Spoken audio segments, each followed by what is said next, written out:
Brought to you by Hug House Productions.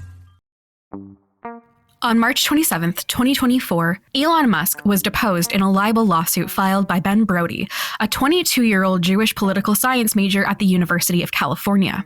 When Elon Musk quote that Ben Brody could be a neo-Nazi undercover federal agent in a, quote, false flag situation, Ben Brody was faced with so much harassment, he and his family had to leave their homes. Musk and his lawyer, Alex Spiro, attempted to retroactively make the deposition confidential. But it wasn't. Welcome to The Deposition, a dramatic reading of the public record transcript of Elon Musk's deposition in full. We promise. This is really real, a real thing that happened in a real lawsuit that exists in real life, word for word, with the addition of some actor editorialization. I don't think you'll blame us once you've listened. You can find the official court transcript, the transcript for this episode, and more in the show notes of this episode and at hughouse.productions. Enjoy the deposition.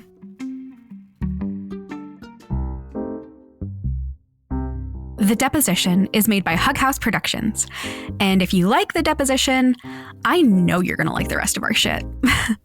We've got Nevermorphed, a podcast where I read all of the Animorphs books for the first time. How to Act for Eldon, a Dragon Age fancast, except we all hate EA. You Are Not the Jellicle Choice, where we watch Cats 2019 once per year, and so much more. But today, I specifically want to point you in the direction of Valence. I'm the showrunner of Valence and the creator of The Deposition. Hi, my name is Will Williams. Valence is a serialized urban fantasy audio drama about rising up against tech giants using their infinite wealth and power to ruin the lives of countless people. Sound familiar? And something else should sound familiar. The actors in The Deposition were all actors in Valence, too. Valence is a completed 3-season series that has heists, magic, brainwashing, little cafes, a cat named Soap, bisexuals, they-thems, and some full-on murder. It's a good time.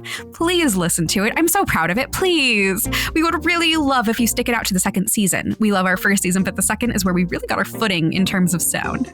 Please, please. Here's the trailer. Link in the show notes. Please.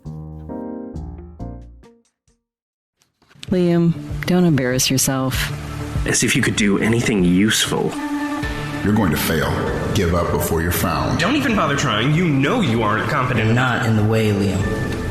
Liam, trust me. You can save lives. That's more important than whatever you're trying to make this about. You can do this, Liam.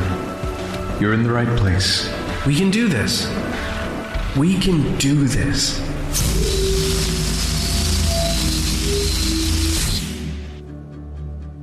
I'm ready. Valence is a serialized urban fantasy audio drama by Hug House Productions about magic, data privacy, queerness, found family, and revolution. Find more at valencepod.com. We hope to see you soon in New Candler. And remember, protect your magic.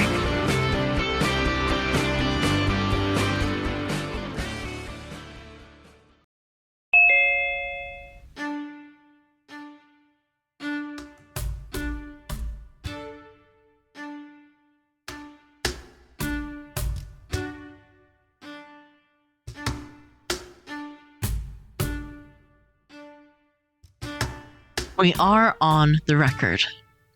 Today's date is March 27th, 2024, and the time is 1:05 p.m. This is the remote video recorded deposition of Elon Musk. This deposition is being conducted remotely with the witness and all parties in their preferred respective locations. It is agreed and stipulated that all parties waive any objection to the physical location of the presiding officer at the time the oath is administered. At this time, will all attorneys in attendance please state their appearance and who they represent for the record, beginning with the attorney taking this deposition. Mark Bankston, Farrar and Ball, representing the plaintiff, Ben Brody. And I guess that's to me, Alex Spiro, on behalf of Mr. Musk. Elon Musk, having first been duly sworn to testify the truth, the whole truth, and nothing but the truth, testified as follows. Hi, Mr. Musk. Can you hear me okay? I can. Okay. Do you think you did anything wrong to Ben Brody? Okay, this isn't a question you're allowed to ask by the court, so So we're not going to do this, Mark, or this deposition is going to be over before it starts. I'm asking about his state of mind. No. Yes, I am. No, you're not going to ask questions like that. It doesn't I'm going to ask. You're not, or you can go see the judge. Let me read something for the record, all right? As you know, as the court told you, in Unsworth versus Musk, the defendant's subsequent conduct can be relevant to his state of mind at the time of the alleged defamation. And as they say in Warner Brothers, actual malice may be inferred from the defendant's acts, words before, at, or after the defamation. And if he's sitting here today and he has opinions about whether he did something wrong, that is relevant to the state of mind at the time that he made the statements. Of course, I can ask him, do you think you committed actual malice? Do you think you were reckless? Of course, I can ask those questions. And yeah, we'll go to the court over that. You didn't ask if he committed actual malice. Obviously. I didn't. I asked something that was very relevant to that. I'd like to get him talking about things that he did wrong. But that's the point. That's not what you're allowed to do in the deposition. You can't just get him talking.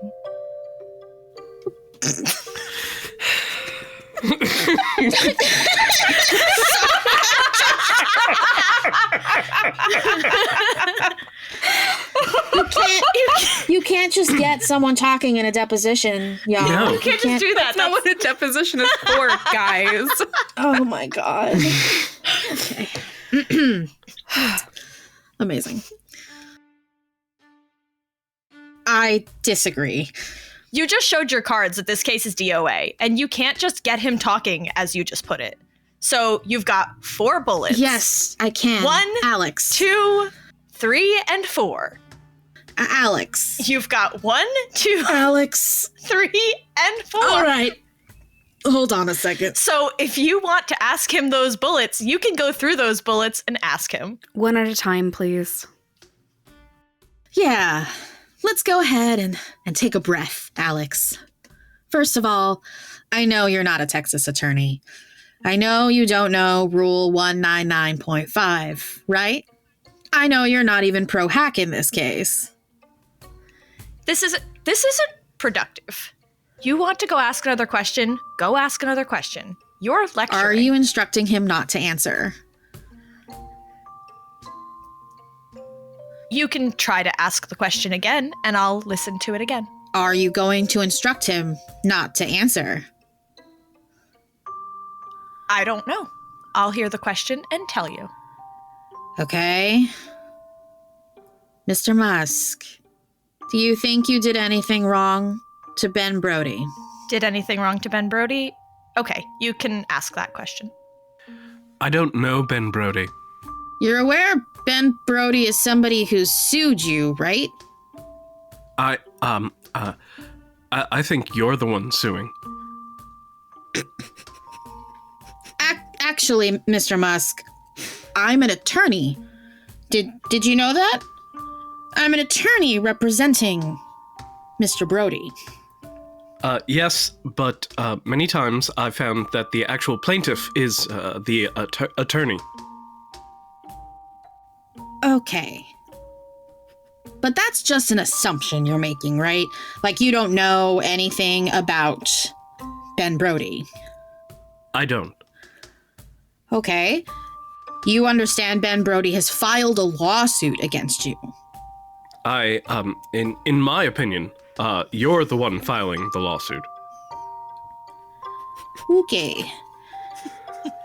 You understand... Let's try to make this an easier way. You understand that there's a piece of paper on which there's a lawsuit written. And at the top of the lawsuit, it says Ben Brody, plaintiff versus Elon Musk, defendant. Do you understand that?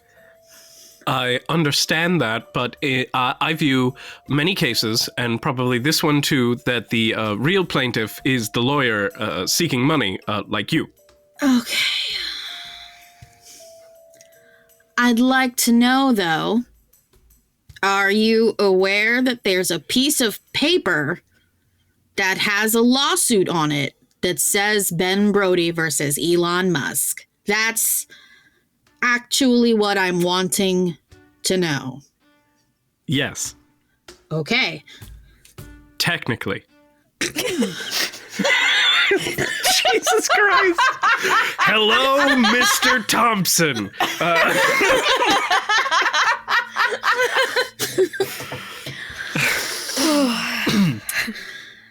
Yeah, when I read this bit, when I was reading the deposition when it came out, I had to lie down on the ground and just stare into the void for a little while. It's just painful. I can feel Bankston's absolute fury. Yeah. And exasperation through the pages. And you know there's like silence from Spiro at this point because he's on mute because he's got his hand over his face like, oh my God. I would like the record to show I said no takebacks. That's where we're at. Oh boy. Yeah, he's really like his response here is really like, no, you. No, you. Like you. I am rubber. You are I think glue. you'll find. Yeah. All right. Amazing. Do you feel like you have an understanding of what the lawsuit alleges you did wrong? I have a limited understanding of that, of what the lawsuit is about. Okay, let's start. My what I want to think it's really about is about you getting a lot of money. Okay. All right. Let's start with the incident that this lawsuit is based on. You understand that this case involves a brawl in Oregon between some right-wing extremists.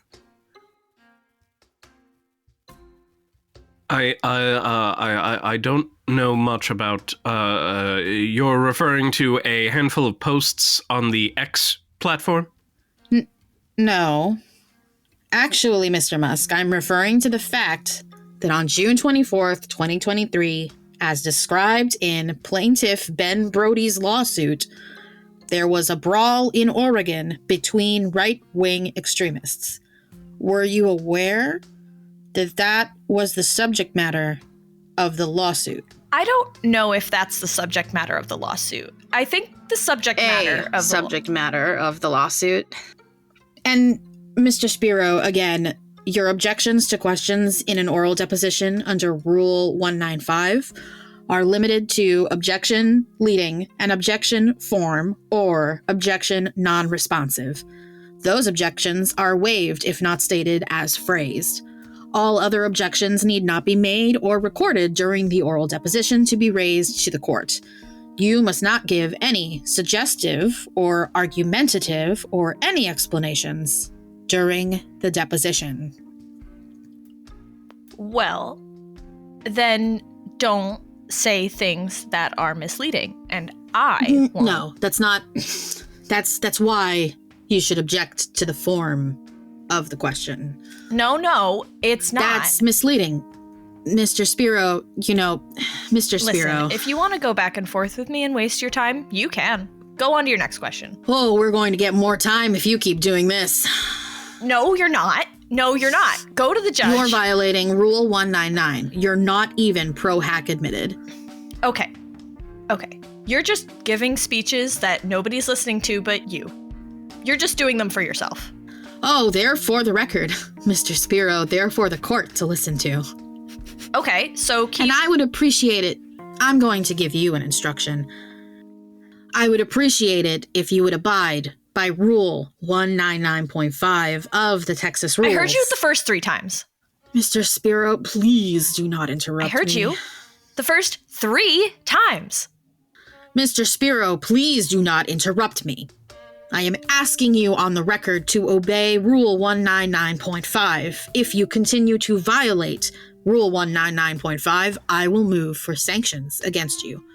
So I please ask you to obey the rules in the remainder of this deposition. No.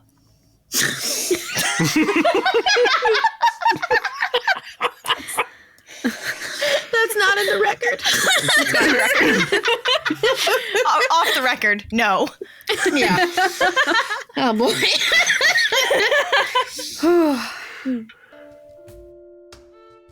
Mr. Musk, I want to show you a tweet that you posted on the day of the brawl, which is June 24th, 2023.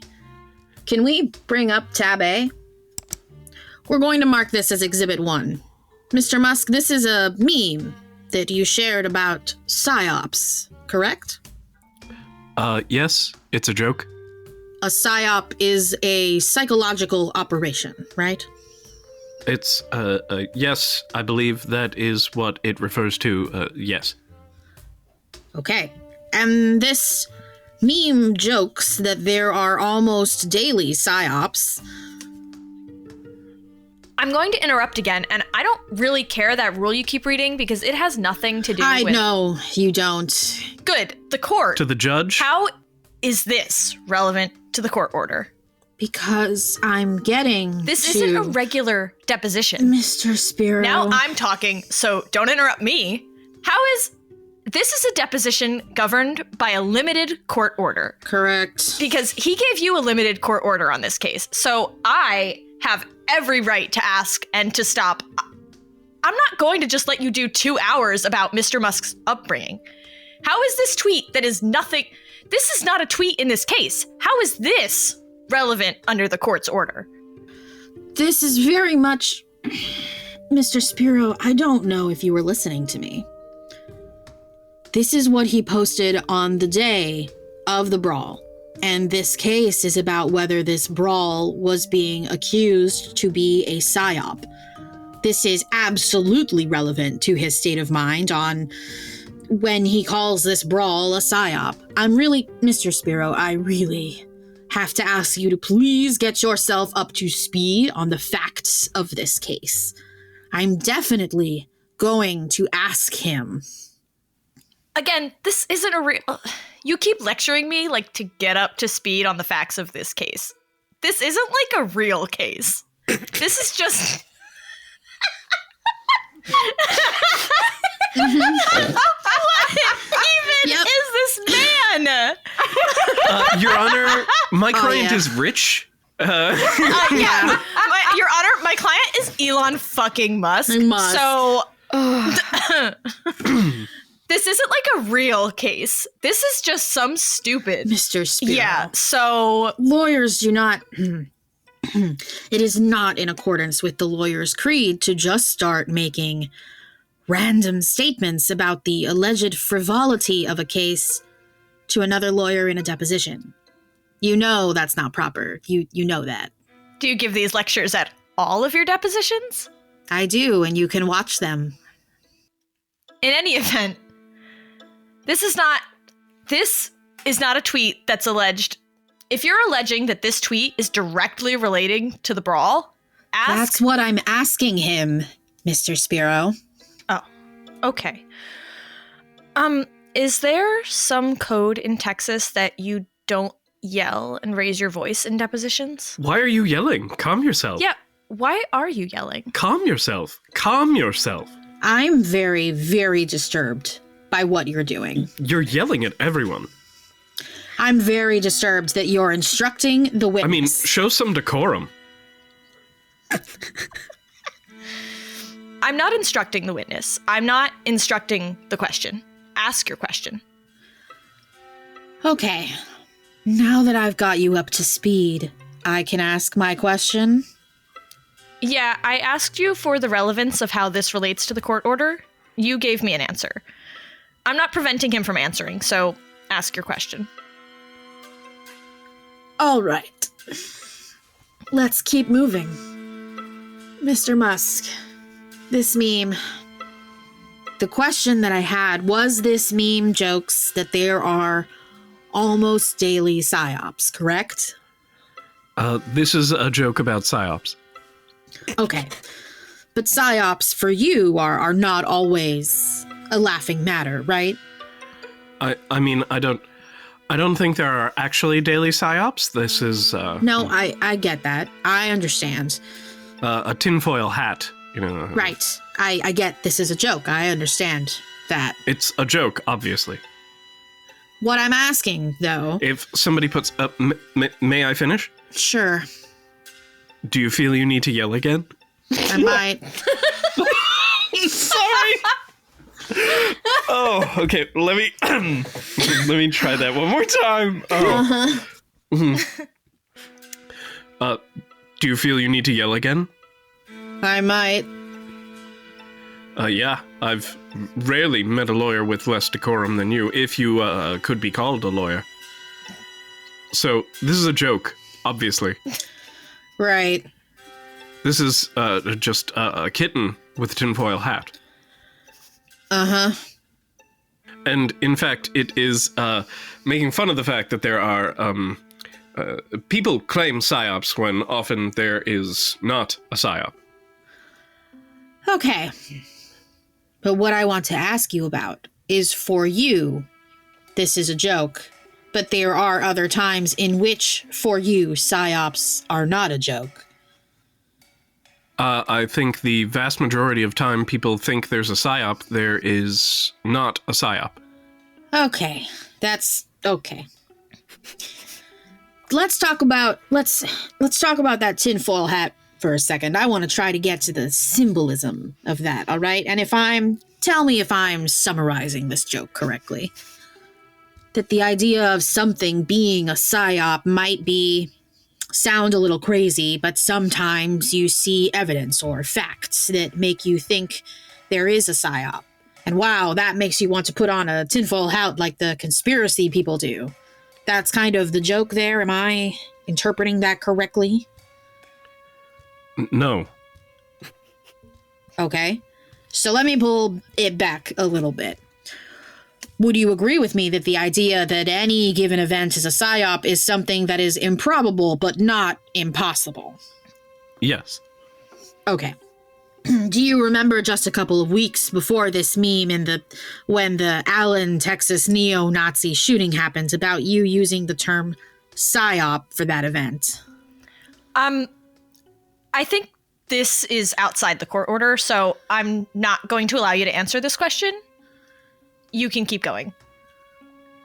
So you're going to instruct him not to answer it? You heard me the first time. I'm not sure what that meant, actually. He's not answering that question. You're on, I think what the judge would maybe let you ask some of the questions that you're asking, maybe. There's no chance, in my view, that the judge would have let you go back 2 weeks to some other incident. I don't think that's what the judge intended.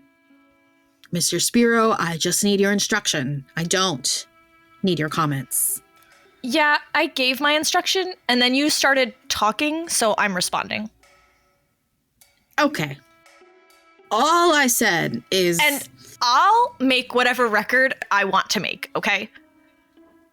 Please do. Mr. Musk, are you going to obey? You're going to abide by your counsel's instruction not to answer that question? It sounds like it's outside the judge's instructions. So yes.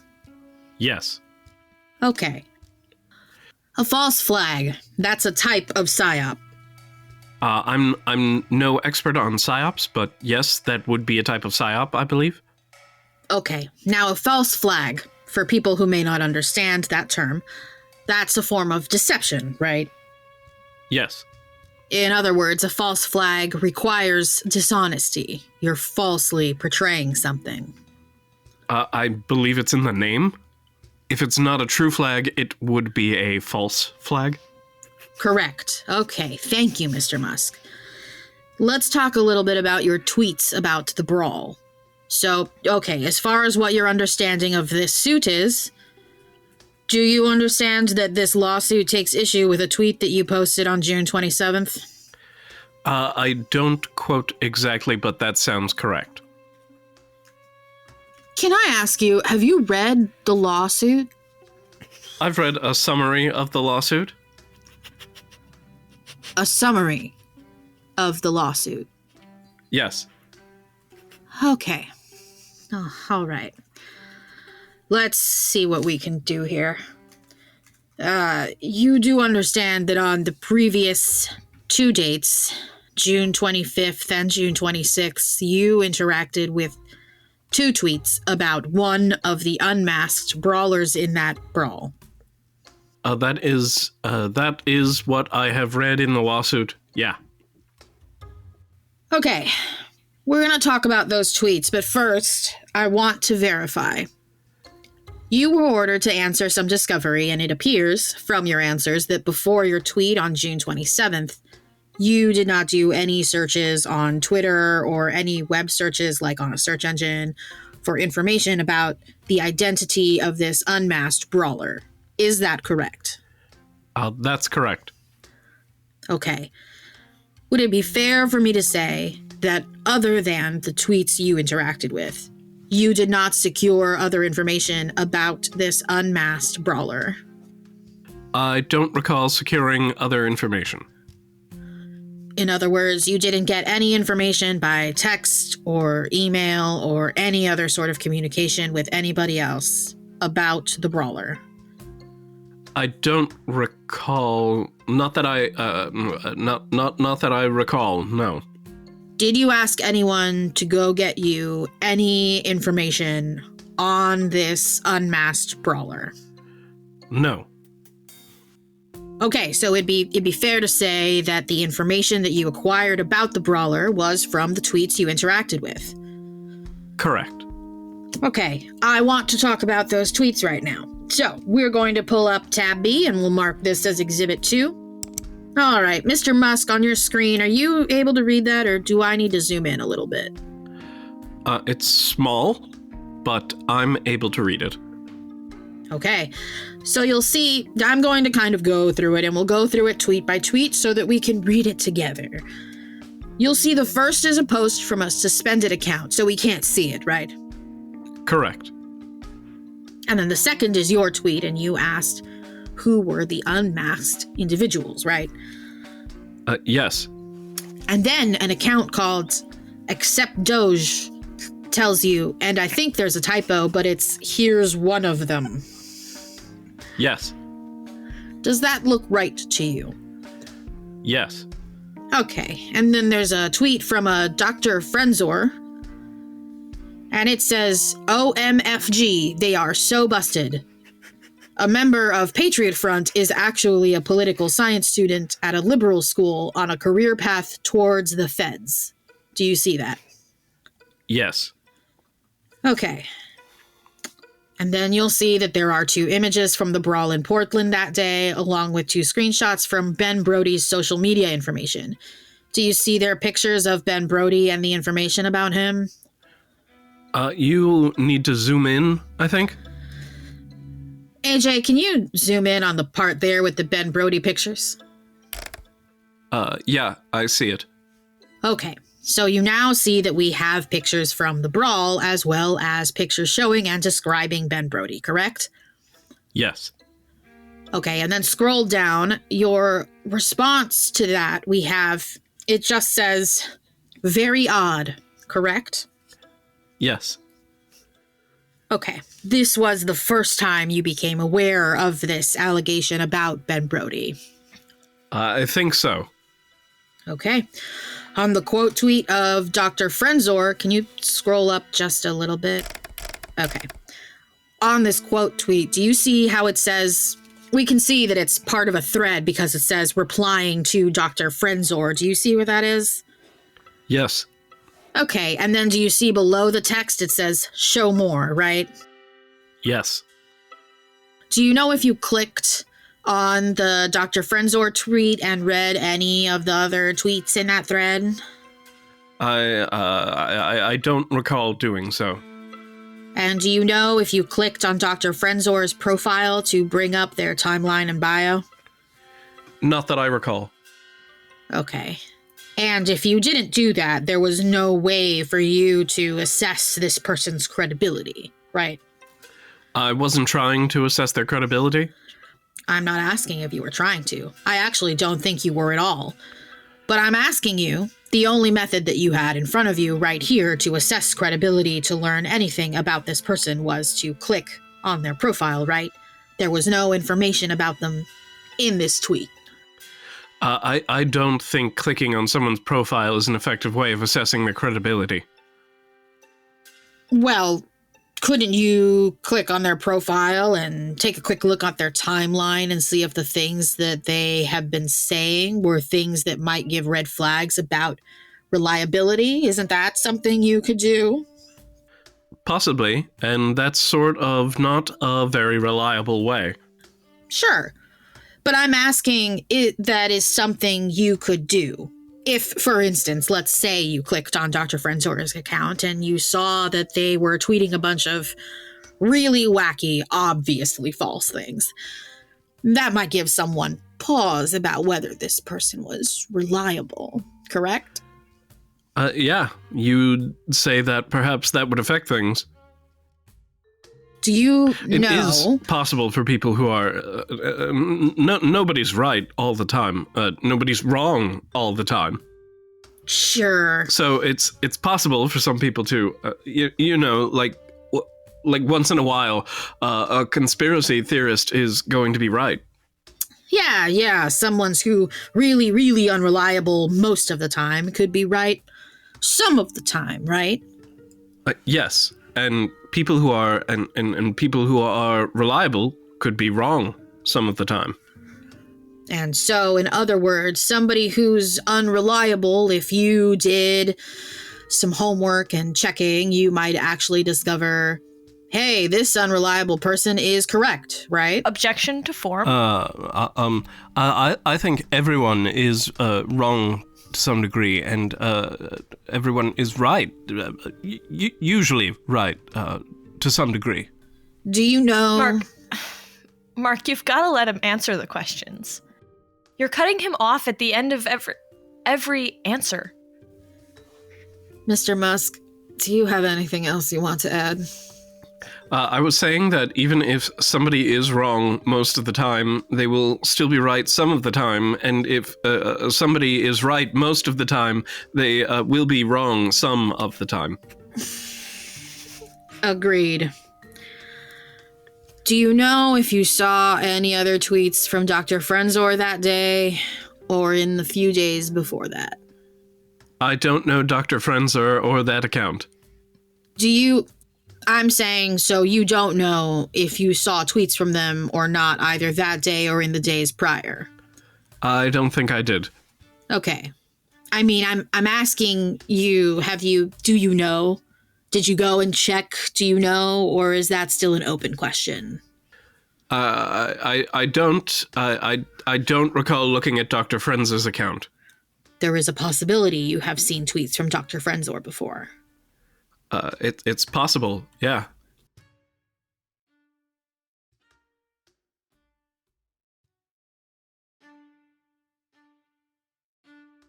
Okay. Let's talk about the second tweet that you interacted with, okay? So let's go ahead and bring up tab C, and we'll mark this as Exhibit 3. So here we see this is the following day, June 26th, and as you see, your tweet at the bottom was at 5:34 a.m., okay? So now we're on the second day, June 26th. You'll see at the top there's a tweet from Matt Wallace 888, okay? And that tweet reads, "Remember when they called us conspiracy theorists for saying the feds were planting fake Nazis at rallies?" And then it has a crying, laughing emoji. Do you see that? Uh-huh. Okay, and then in the tweet, we see the same pictures that we saw in the Dr. Frenzor tweet, correct? They look like the same pictures. Yeah, it's the same set of images that Dr. Frenzor had attached to their tweet, right? They look like the same images. And then you replied, always remove their masks, correct? Yes, I think we want to shine a light on whoever's doing these things. Okay, all right. So I want to move past these two tweets that you saw on June 25th and June 26th, and now I want to move to June 27th, which this is the date that the lawsuit focuses on, the tweet that it takes issue with, all right? So on June 27th, you understood there was an existing allegation you had seen on Twitter about this Ben Brody person, the college student who wanted to join the government. I'm sorry. Are you going to show this? No. I'm asking you a question, actually, so listen again, and I'll ask it again, okay? On June 27th, you understood there was an existing allegation you had seen on Twitter about this Ben Brody person, this college student who wanted to join the government, correct? I guess there would have been... I guess I would have been aware at the time that there were some posts the prior day. I mean, I'm on the platform a lot, so there are... I mean, I see sometimes several thousand posts per day. Sure, but what I'm saying is, all I'm saying is, now that we're on June 27th, we know that in the prior 2 days, you had become aware that there was this existing allegation about Ben Brody. Yes, I'm not, it would not have been top of mind, but certainly I think probably would have vaguely recalled it, yes. Okay, well, let's talk about that morning. Let's bring up tab D.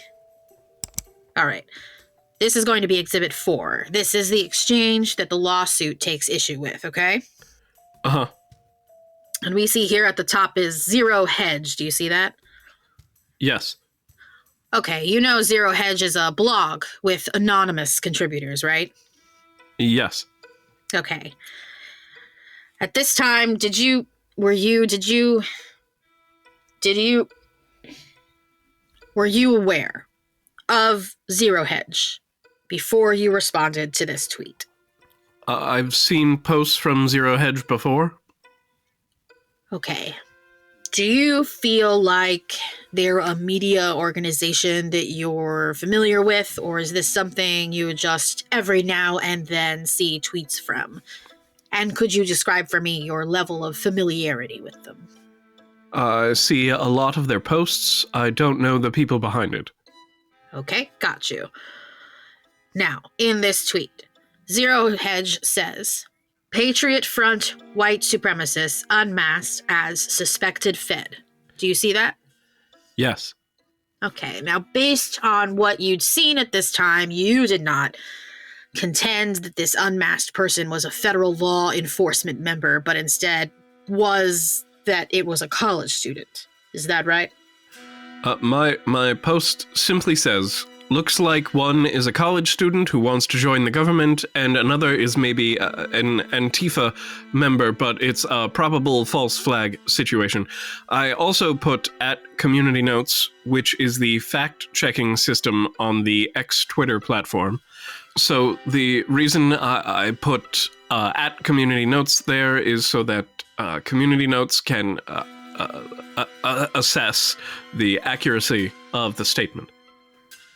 Okay, objection, non-responsive. Do you remember what my question was, Mr. Musk? Please restate. Okay.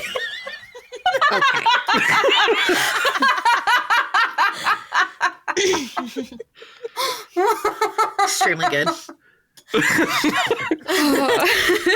Oh my god. Man's a fucking idiot. He's so dumb. Tell us how you really feel, Mr. Bankston. Yeah. This man has the patience of a goddamn saint. All right. Yep. Oh. Okay. I'll do it again. All right. What I'm trying to understand is, based on what you had seen at this point before you posted this tweet, like when you see the Zero Hedge tweet, based on what you had already seen, you did not contend that this unmasked person was a member of federal law enforcement and instead contended that they were a college student. Is that correct? Objection to form. He's so proud of himself. Just crosses his arms and leans back in his chair. Oh, shit. Get your feet off the desk. I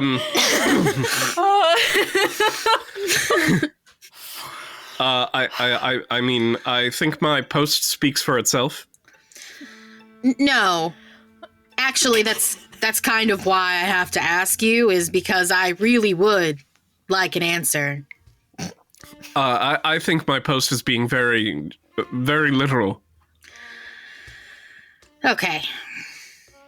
What I'm trying to figure out is it seems to me that the Zero Hedge tweet is essentially floating the idea that this unmasked person is a member of federal law enforcement. And I just want to get to the idea that that's not what you were contending. Objection to form? I can't understand you. I don't understand what you're... Let's try it this way. Were you contending he was a member of federal law enforcement? Objection to form. No, because I say he looks like someone who wants to join the government. Thank you. Based on the prior things, the prior post and another maybe, you know, a probable false flag situation. And the reason I put at Community Notes is so that Community Notes is the fact-checking system on the platform, and they can. I'm calling on them to fact-check the situation. Sure, we're going to talk about that too. In fact, let's talk about it. You tagged Community Notes, which, okay, not everybody, I think, understands what Community Notes is, so let me see if I can summarize it fairly. By tagging Community Notes, through a system of voting, had the ability to add a note correcting the Zero Hedge tweet. Is that right? That's not how Community Notes works. I thought there was a voting system that notes are voted on, and if they get enough votes from people of differing political beliefs and backgrounds, that it can be displayed on a tweet. Is that not how it works? That is the latter part of your explanation is correct. Okay. The community note to be surfaced, people who have historically disagreed must agree in order for a note to be displayed. Okay, so let's make it really simple so people can understand what Community Notes is. Community Notes is a system where notes are proposed by Twitter users, and if those notes get enough votes by members of the Community Notes community, they can be displayed on tweets to correct them. Yes. Okay. It requires people who historically have disagreed to agree. It's not simply a popularity contest. And so if a consensus among those folks developed that said, you know what, Mr. Musk is right, Zero Hedge is wrong, this isn't a law enforcement person, Community Notes, if a consensus developed, had the ability to put a note on Zero Hedge's tweet. Objection to form. Or mine. Or yours, or anyone's, right? Correct. Okay. When you said, looks like one is a college student who wants to join the government, you were referring to the person in the screenshots we saw earlier in the tweets from Dr. Frenzor and Matt Wallace 888, correct? I assume so. Those were, I think there were two people I referred to previously, and that's what I'm referring to here. And I'm speculating here and saying it looks like one is a college student and maybe the other is an Antifa member, but it's a probable but not certain false flag situation.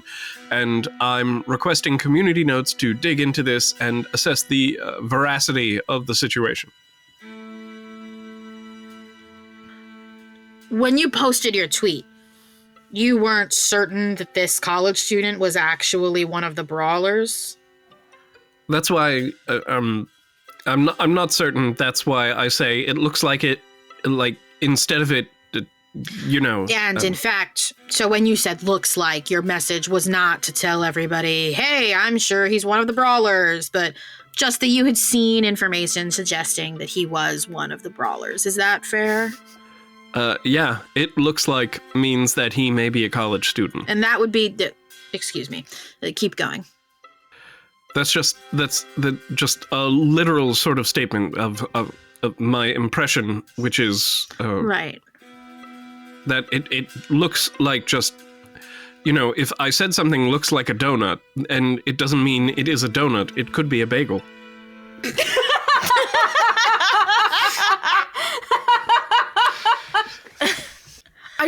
I just really adore that this is really a thing that he said on a legal record. Yep. It's such a special moment to me. Yeah. I don't think I have ever seen a donut that is a bagel. I don't think I've ever seen a bagel that could be a donut. Like, it's not even a good analogy. There's also there's an now, established phrase that he could use, you know, if you hear hooves, you don't think zebra. Like, right. Everybody knows that. And he went with this. Yeah. Let me try to give you an example. If you said, looks like a donut, that would mean you had seen information or in some way gathered data that would support the idea that maybe that's a donut. Is that fair? Objection to form.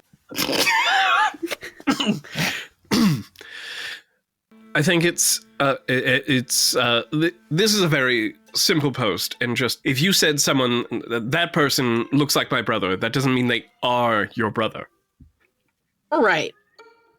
But you're saying looks like one is a college student. What I would take to mean that you, from what we'd seen before from those tweets, you had seen information that suggested that this college student was the brawler, but you weren't sure of that? Objection as to form. I'm just literally saying this looks like. I mean, I can see a picture of my brother and say that and say that looks like my brother, but it might not be my brother. Right. But you had been given information in the previous days that, you know, we saw tweets from Dr. Frenzor and from Matt Wallace saying it was this person. You weren't saying that, right? You were just saying you had seen information, not that you were sure. Am I fair about that? I'm literally saying that it looks like one is a college student and maybe another is an Antifa member, and I'm asking community notes to sort of fact check this. Let me try it this way. The reason that you're saying that it looks like one is a college student is because of the posts that we had just talked about, because you had seen those posts. That's why you're saying this tweet, right? That's probably why I'm saying this. Okay. You knew when posting your tweet that readers would not know what information you saw to reach this conclusion, right? Objection to form. Well, not necessarily, because what tends to happen is there will be a sequence of replies where that even in the absence of community notes, if something is inaccurate on the system or it's a debatable issue, there will be a series of replies that argue about the substance of a post. Okay. But let's assume I'm the first person to read this tweet. Let's assume... You see how here it says it was posted 30 minutes from when the screenshot was taken, and there were already 384 replies. Do you see that? Yes. Let's assume I'm reply number 1. Let's assume I saw your post 1 second after it was posted. You understood when posting that tweet that if I'm that number 1 reply, I would not know what information you saw to reach your conclusion. Do you agree with that? Objection, form. Or you may. Or may not, right? If you're the very first one, no. Objection to form. Right. And so what I guess I'm saying here is there's nothing in the text of your tweet that would tell me what information you relied on to say that it looks like one is a college student. Do you agree with that? In my text? Yes. It does not have it does not have that context. Okay. If I'm the first reader of this tweet, I wouldn't know if you saw something from Dr. Frenzor or Matt Wallace or somebody else. I wouldn't know, would I? Objection to form. It's not a proper question. I guess I decline to answer on advice of counsel. Are you instructing him not to answer? No, I mean... If he understands the question, he can answer it. It's not a proper question. Look, there's no need for the commentary about if questions are proper or if they're not. That's not necessary. You know it's not necessary. You know the only reason to do it would be to influence the witness. So if you have an instruction not to answer, go ahead and give it. If you have an objection, go ahead and give it. But as far as commentary to the witness, it is not necessary. No, sir, it's not. I just told the witness he can answer. There's nothing about me commenting that all of these hypothetical what if I saw this, what if I saw that questions are not proper questions. I'm surprised you don't know they're not proper questions, so... Everything you're saying. Can I finish?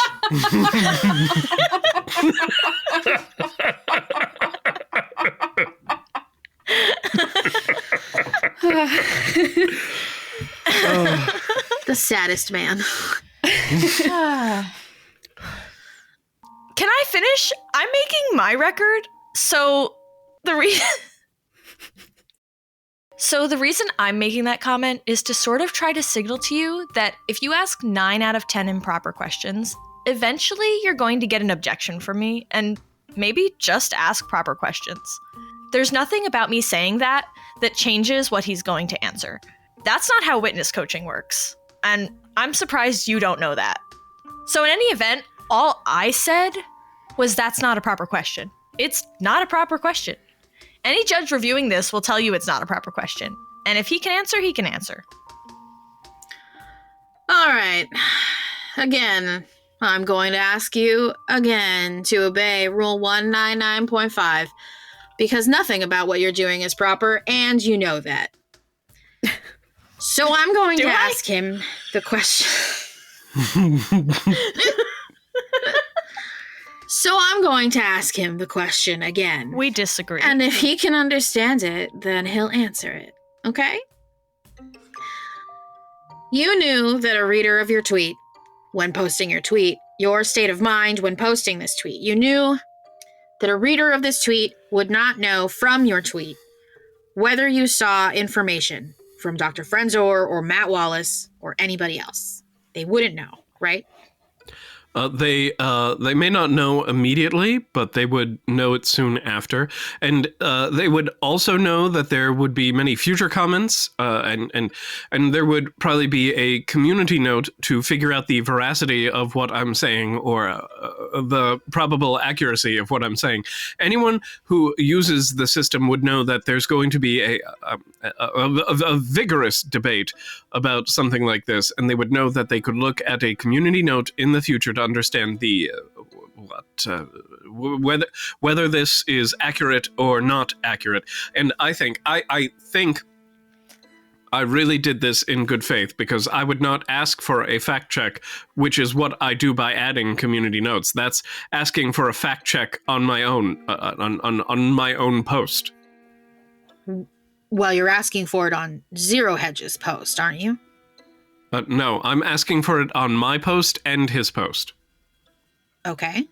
People who've used the system know if you at community notes, this is requesting fact check community notes. That's what it means, and people know that. All right. So let's say again that I'm the first person who reads this. You're saying that if I'm a sophisticated user, I would know to come back at some later time and see how this debate has developed. Is that right? No, I think that's any user who's on the system for any period of time. Well, I don't do that. I mean, I'm a casual user of Twitter, right? That's how it works, though. And so you would agree with me that if I was the first person who saw this tweet and then I saw it and I digested it and then I never cared to come back and look again, I wouldn't see any of that information, right? Objection to form. I think that is basically no one on the on the system, and I think you're being disingenuous about what you're saying. I don't think that's how you use the system.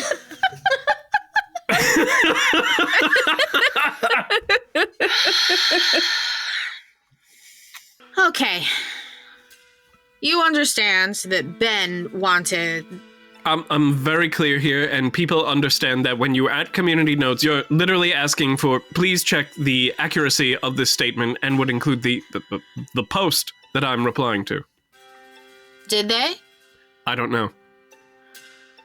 You understand that Ben wanted you to delete your tweet and make a retraction. I don't recall that. You don't recall that? That's interesting. Okay. Well, I was going to ask you why you refused that, but if you're not aware that a request was made to apologize and delete this and make a retraction. Objection. Asked and answered. Form. I don't recall that, no. Okay. If you knew right now, knowing right now that Ben is really upset that this tweet is still up and that he wanted there to be a retraction, how do you feel about that? Objection to form. How do you feel about it? How do you feel about it? How is that relevant? Mr. Spiro. Now to the 4 deposition topics we're on, I guess, topic 4. We've addressed 1 through 3. How is that relevant to 4? Because in Gonzalez versus Hearst Corp 930 SW seconds 275, a refusal to print a retraction is evidence of an action after the publication, but it can lend support to a claim that reckless disregard or knowledge existed at the time of publication. Similarly, in New Times versus Isaacs, Texas Supreme Court 2004 146 SW 3rd 144, refusal to retract an exposed error tends to support a finding of actual malice, and conversely, a readiness to retract tends to negate actual malice. So again, I'll pose my question. Yeah, I'll look at those cases, but he's not answering that right now. I don't see the relevance. I don't think those cases, I'm pretty confident those cases are not directly on point, so I'll review the cases so we can respond further. All right. Next time, I'd appreciate it if you showed up in a deposition with a Texas lawyer who had an understanding of Texas law of actual malice.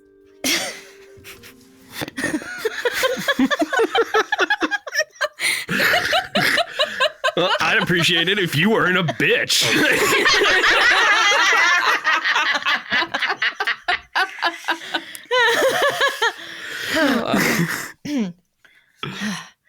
Okay, you keep filing these silly, frivolous shakedown cases. I'll keep trying to think of Texas lawyers to bring to your depositions.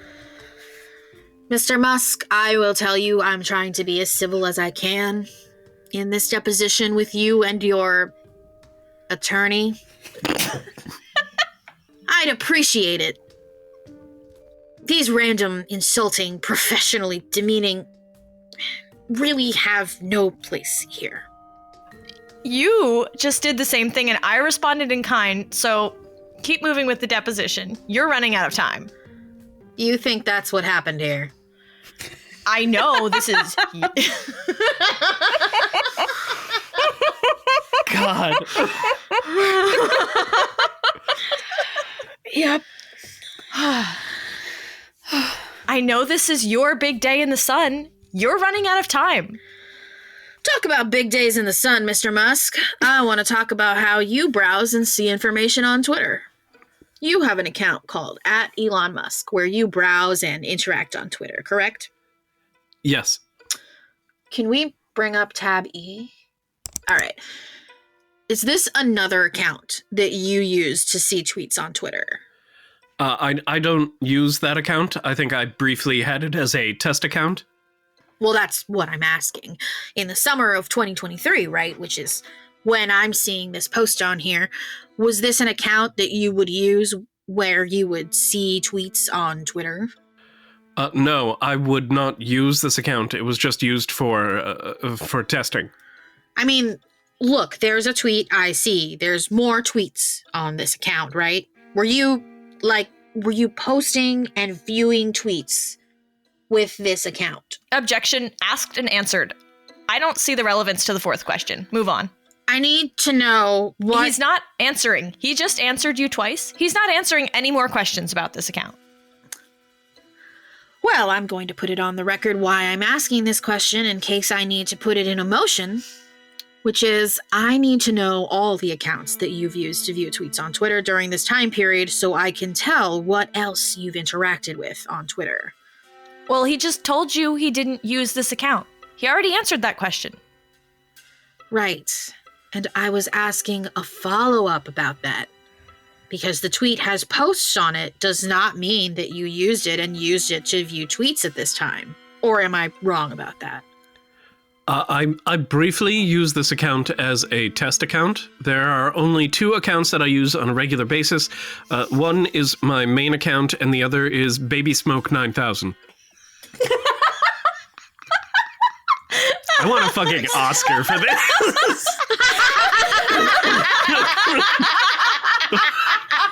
Baby Smoke 9,000.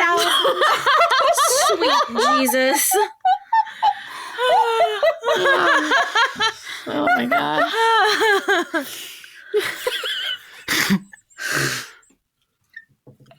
Okay. And then you said on a regular basis, are there any other alt accounts that you were using to view tweets in the summer of 2023? No. Okay. I was looking at the Twitter rules you had in effect in the summer of 2023, and it looked like Twitter employed people who enforced platform integrity and authenticity, including things like crisis misinformation. Is that correct? I'm going to object, and I'd like an explanation as to the relevance of this. Because I need to know what kind of information he had access to, what investigations he could have had capable, and which ones he might have ignored deliberately. Well, I don't see the relevance, but I'll let you ask the question. I mean, we have a team in this regard. I don't delve into what the team does. Well, all I'm asking at this point is there are people employed at Twitter who enforce things like platform integrity and authenticity. That exists. But by authenticity, what that means essentially people who do impersonations, so it's stopping people from impersonating public figures. Sure. There is a sort of enforcement of the law, so if somebody's posting something illegal, that needs to be taken down. That would be, if something is illegal or, in some form, essentially, then that team would take it down. I noticed there was a note for crisis misinformation. I imagine if there's a huge public crisis, a storm, a bomb, and somebody's spreading information that could get people hurt, that's something that is meant by crisis misinformation. The primary system we rely on is community notes, which we found to be far better than the so-called misinformation experts. Okay. But as Elon Musk, are you allowed at Twitter to just grab one of these employees who is involved in platform integrity and say, hey, can you help me figure out if something I saw is legit? Are you allowed to do that, or is that misappropriating the company's property? That is, in theory, something I could do, but I don't. I rely upon community notes for fact-checking. I find it to be the best system on the internet. Right. What I'm just saying is, are you allowed to do that? If you were to grab an employee at Twitter and say, hey, could you help me figure something out? Are you going to get in trouble? Is somebody going to come tell you, Elon Musk, you are not allowed to do that? Objection to form. I mean, I could ask someone. Okay. But this is... But the nature of our enforcement is to enforce what is in accordance with the law. These people who are doing their jobs, do they have access to internal Twitter tools to help them do their job? Yes. Object to form. The data they have access to. Are you allowed to have access to it? In theory, yes, but I've never requested access to it. Is there anyone with the authority to say about a piece of data at Twitter, to say to you, no, Mr. Musk, you can't have that, or you can't share that with anyone? Objection to form. And again, I'm going to ask again, what is the possible relevance of this to the single tweet that we're here on in a defamation case? Can you just explain that to me? Sure. Because when he was confronted with... Again, this is kind of bizarre that I'm explaining this in front of your witness, but if he was confronted with information that made him maybe want to go suggest that, hey, maybe this college student was involved in this brawl, if he had access to people who were able to tell him or give him more data about this, and he has that authority, I need to know. You're saying that your point is that he had other avenues to investigate this? That he deliberately ignored, correct. I think it's an objectionable question, but I'll let him answer it. Thank you.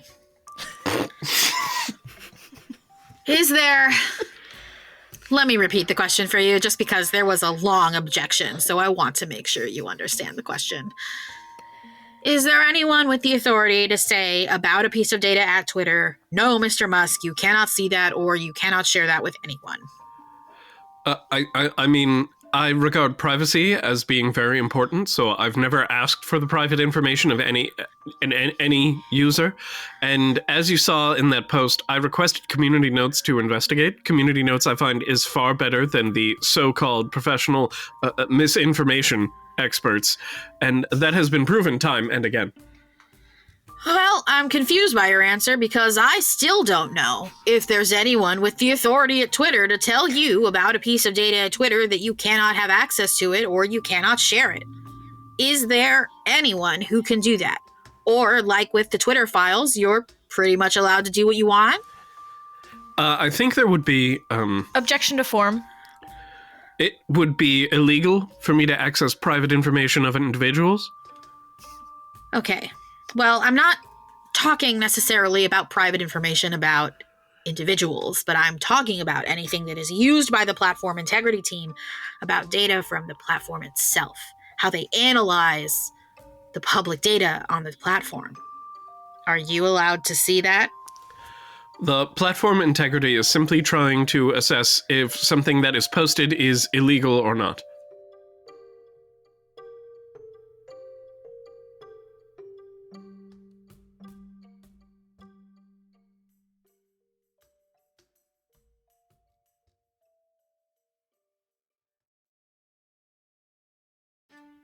Madam Court Reporter, do you have a count for me on how long we've been on the record? This is Ruby. We've been on the record for 47 and a half minutes. Okay. We're going to go just a little bit, and then we'll take a quick break. All right. I want to talk to you about just a couple of weeks before the tweet, okay? You had given an interview on CNBC talking about your sort of state of mind and feeling about the way you tweet. Do you remember giving... No, I didn't hear... Mark, I didn't hear about that last word. I couldn't catch it. Well, let me try it again because I'm not sure what my last word was. But I was describing to you how in a couple of weeks before you made the tweet in this case, you had given an interview on CNBC where you were talking about your state of mind and your tweeting, about how you approach your tweeting with an interview with David Faber. Nope. Faber. Yep. About how you approach your tweeting with an interview with David Faber. Do you remember giving that interview? I don't remember everything about that interview, but I remember there was such an interview. Okay. Ben Brody's lawsuit has a quote from that interview, and I wanted to get your reaction to it to see if this is a genuine thing, how you felt, right? Mr. Faber was asking you about whether you felt the need to restrain yourself tweeting, and the comment that's quoted in Ben Brody's lawsuit is, "I'll say what I want to say, and if the consequences of that is losing money, so be it." Do you feel that that statement is a true assessment of your opinions in the summer of 2023? Well, what I'm saying is that sometimes I'll say things that I believe to be inaccurate in exercising of my freedom of speech rights, and if that means we lose advertisers as a result, then so be it. I'm sorry. I just... Can someone please tell me I'm cool? I'll be able to stop if someone just says that I'm cool. I could hear the breathing speeding up in the background of like trying to keep yourself from laughing. Yep. I was like, you can do it. You can do it. No. It's just when he says free speech. It's like that meme of like, say the thing. His exercising of his freedom of speech rights. Right, sorry. Which is like the most convoluted series of words. All right. I guess he can say things. Yeah. It's amazing watching someone who grew up with English as their main language speaking as if English is their second language. Mm-hmm. Mm-hmm. Yep. 1 second. Yep. Mm-hmm. Yeah. The English is in fact his first language. Oh my god. As I suspected it would be. Yeah, we had to confirm. I did have to confirm just in case he I don't know, in case he learned Afrikaans as his first language and then switched to English. Right. But no, it's English. No. Right. No. I figured, but I wanted to double check. Anyway. I think it's kind of you that you gave him the benefit of the doubt like that. I think that's really nice. I'm nothing if not compassionate.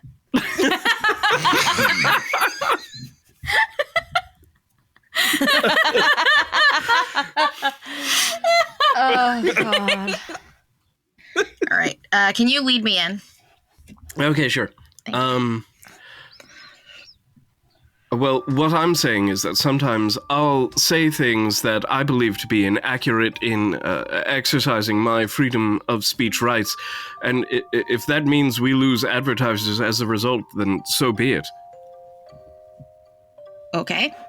I want to ask you about another statement. I want to ask you about some statements that are quoted to you or attributed to you in Walter Isaacson's book, because I want to make sure that they're accurately attributed to you. And so I want to take a look at a couple of things that were said in Isaacson's book. Can we bring up tab W? Yeah, I'm going to not allow this. This is how this has to do with his state of mind on June 27th, 2023. I'm not going to allow this. Mr. Spiro. Move on to another subject. It's literally him describing his state of mind for how he approaches these tweets. I don't understand why this quote that we have here in front of us. Okay. You want to ask him if he said this? Yes. That's all I'm asking. Yeah, that's it. I mean, it's about his state of mind in tweeting. Well, I'm not so sure. The state of mind cases, I don't know in every count in Texas, but typically do not allow things that happen non-temporarily. I mean, I just quoted you the law that says that's not true, and you can absolutely... Okay, ask him the question. Yeah, let's just go. Excuse me, Mr. Musk just logged off or got kicked off or something. He's no longer on the Zoom. Do you want to take a break real quick and see if we can get him back on? Yeah, Mark, that's fine. I was going to take a break in an hour, but I figured we can just take a break right now if you want to do that. Do you want to take 20 minutes? No, I mean, I don't think we need 20 minutes, Mark. I mean, we're almost done. The problem is I'm not trying to be difficult here. I'm really not. The water main broke in our building today, so to go use the restroom, I have to walk down the street. Well, okay, that's a real thing. We'll be back in 10. Hopefully you're back in 10. If you're back in 13, no one's going to be alarmed, but I'm going to try to make it a 10-minute break. I understand. You don't need to keep communicating your feelings on the ridiculousness of the endeavor I'm currently engaged in. Well, it's also a short deposition, so...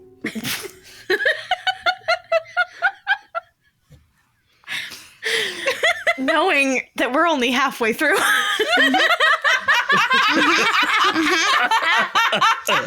The ridiculousness of the endeavor I am currently engaged in.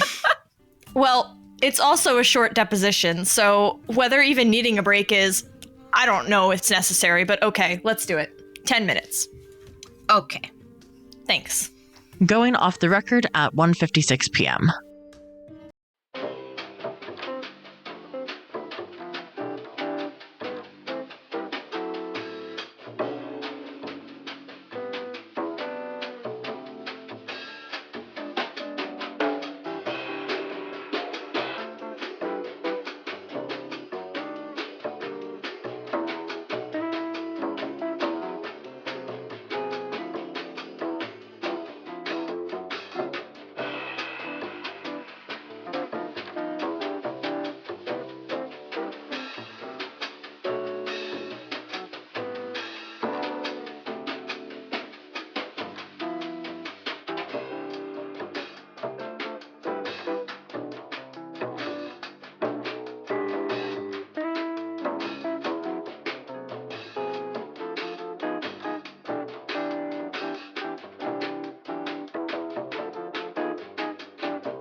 We're back on the record at 2:14 p.m. I'm sorry, that was exactly 20 minutes.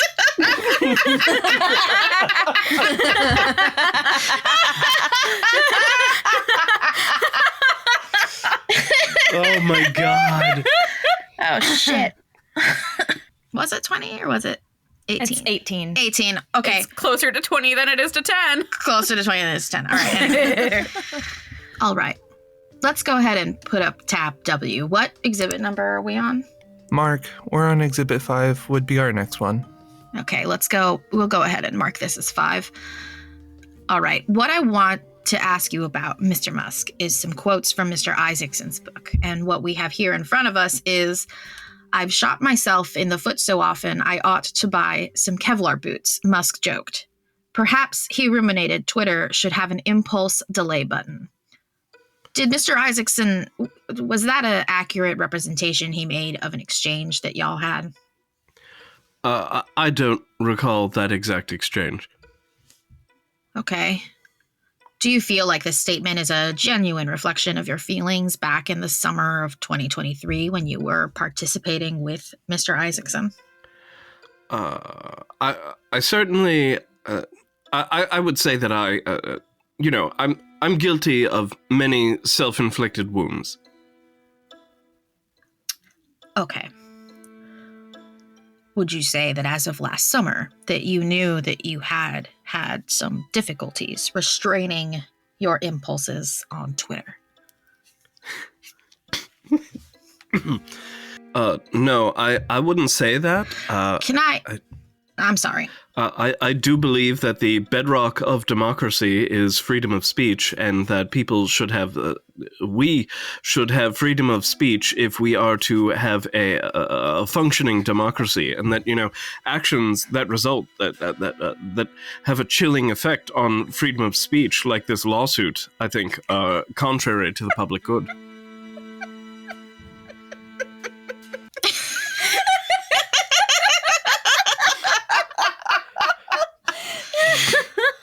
Oh, shit. I just think I should be allowed to say and do whatever I want, and that everyone should love me. And think that I'm cool. Yes. Oh, that's a given. Everybody should definitely think that I'm cool, and divorces should be illegal. Oh, God. Everybody does think you're cool, Mr. Musk. It's fine. Don't worry about it. Don't worry about it. This is just a hack lawsuit anyway. We're going to get this shit thrown out. Don't even worry about it. I've been collecting engagement rings like championship rings from sports ball players. It's a character took over Josh. He's trapped. He's trapped. I'm so scared. Like this now. He's gone too method. Oh, God. Oh, fuck. All right. I'm wondering if you didn't think that you were having difficulties restraining your impulses on Twitter. Why did you believe that maybe Twitter should have an impulse control delay button? Objection to form? That's what I said. I think that's Isaacson's. That's not a quote. That's Isaacson. Those are Isaacson's words, not a quote. Okay. Well, what I was asking you about that. Maybe you misunderstood my question. Was this a statement that we see here on the screen? Is that consistent with what your feelings were in 2023? I'm sorry, hold on. Before we go on, there's something here in the background. Let me take my son just came into the room. Mark, do you want to go off the record? Do we need to? I guess just for a minute, yeah. Okay. Going off the record at 2:17 p.m.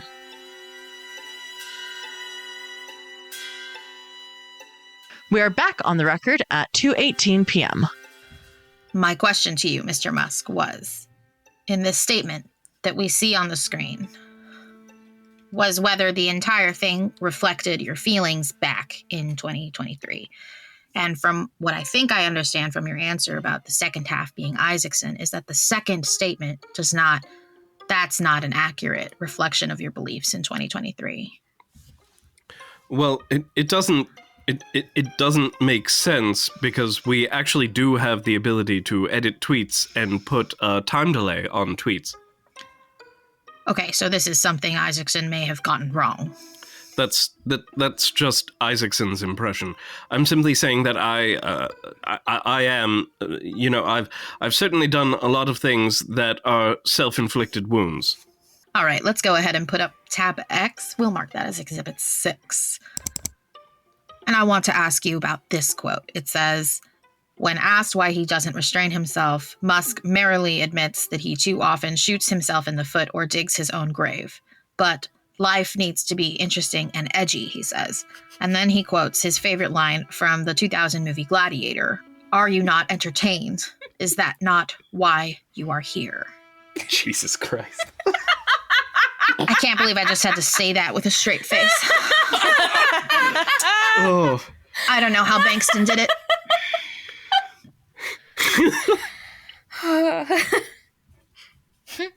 Amazing. I'm going to say that again just so that it really digs into us.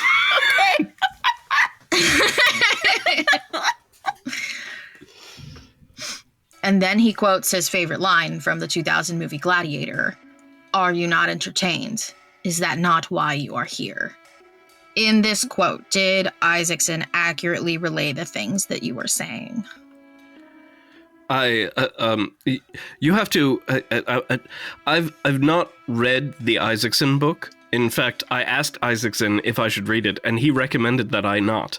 Any biography is going to be not the actual person, but the actual person as viewed through the lens of the biographer. So I wouldn't say this accurately represents me. Okay. Have you used that quote before from the 2000 movie Gladiator? The "Are you not entertained? Is that not why you are here?" to describe your tweeting?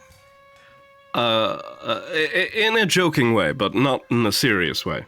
Sure, because the line here, "Are you not entertained? Is that not why you're here?" Am I correct? That describes the entertainment value of the controversy that tweets can sometimes create. Objection to form. Well, I think any medium which is not informative or entertaining or just does not capture the interest of the audience will fail to... people will not tune in. Sure. Let's move to tab Y. All right. We're going to mark this as Exhibit 7. And this quote says from the Isaacson book, "My tweets are like Niagara Falls sometimes, and they come too fast," Musk says. "Just dip a cup in there and try to avoid the random turds." Do you think that's an accurate quotation from you? That is actually not accurate. What I'm referring to is that the things that I see on Twitter, not the posts that I make, are like Niagara Falls. Like, meaning it's the... If you look at the sheer number of comments, likes, interactions of various kinds, my account is the most interacted with in the world, I believe. It is physically impossible for, any one person to see all of the interactions that happen. So the only way I can really gauge the interactions is by sampling them, essentially. Got you. So would it be fair to say that Isaacson made a mistake here and that what this really should say is not "my tweets are like Niagara Falls," but everyone else's tweets are like Niagara Falls? Not exactly. It means all of what I see when I use the X app are all the posts that I see and all of the interactions that happen with those posts are far too numerous for any human being to consume. Okay, so when this quote talks about the random turds, those aren't your random turds. Those are other people's random turds. I mean... God damn it. Court of law! Feels so good when I make other people break. Because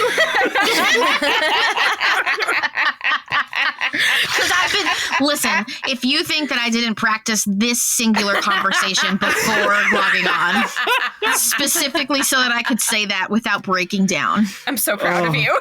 Thank you. Oh my god, you did that fantastically. Josh, good luck on this next one. Yeah, good luck, buddy. Oh god. All right, Oh, okay. shit. This is the best part of the deposition. Oh. It's so good. Good luck, buddy. I mean, I suppose I could be guilty of a random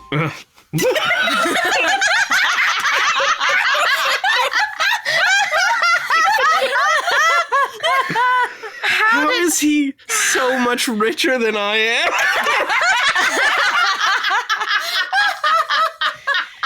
Then all of us combined, like Our society is broken. Our society is extremely broken. I'll tell you how. He's the son of a dude who owned emerald mines. Yeah. Oh, yeah, there we go. Yeah, used slave labor. Of course. Oh, yeah. You don't make money paying people. Allegedly. Sorry, Allegedly. Okay. Oh my god. I believe in you, Joshy. Uh-huh. Yeah. Mm-hmm. Okay. All right. I mean, You got this. I suppose I could be guilty of a random turd too, but it's what I'm really referring to is that the only way for me to actually get an understanding of what is happening on the system is to sample it. Like, try to do just like in statistics, try to do. You sample a distribution in order to understand what's going on, but you cannot look at every single data point. Okay.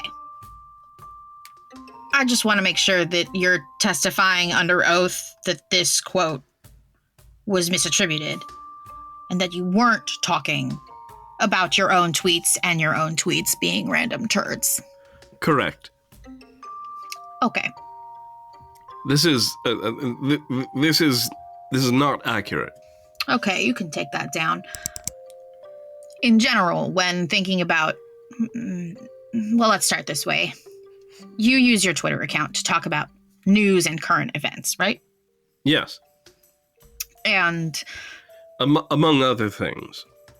And in doing that, you are thus a consumer of news information. A person, like, as a person, you consume news information, right? I contribute content and I consume content on the X platform. Now, when consuming news content, you believe that Twitter is a better source of information than, say, traditional news, right? I do. Okay, you think one problem with traditional news is that they're too slow, correct? Their latency, yes. They will often take several days to write an article and then still be incorrect in what they write. Okay, let's look at tab G.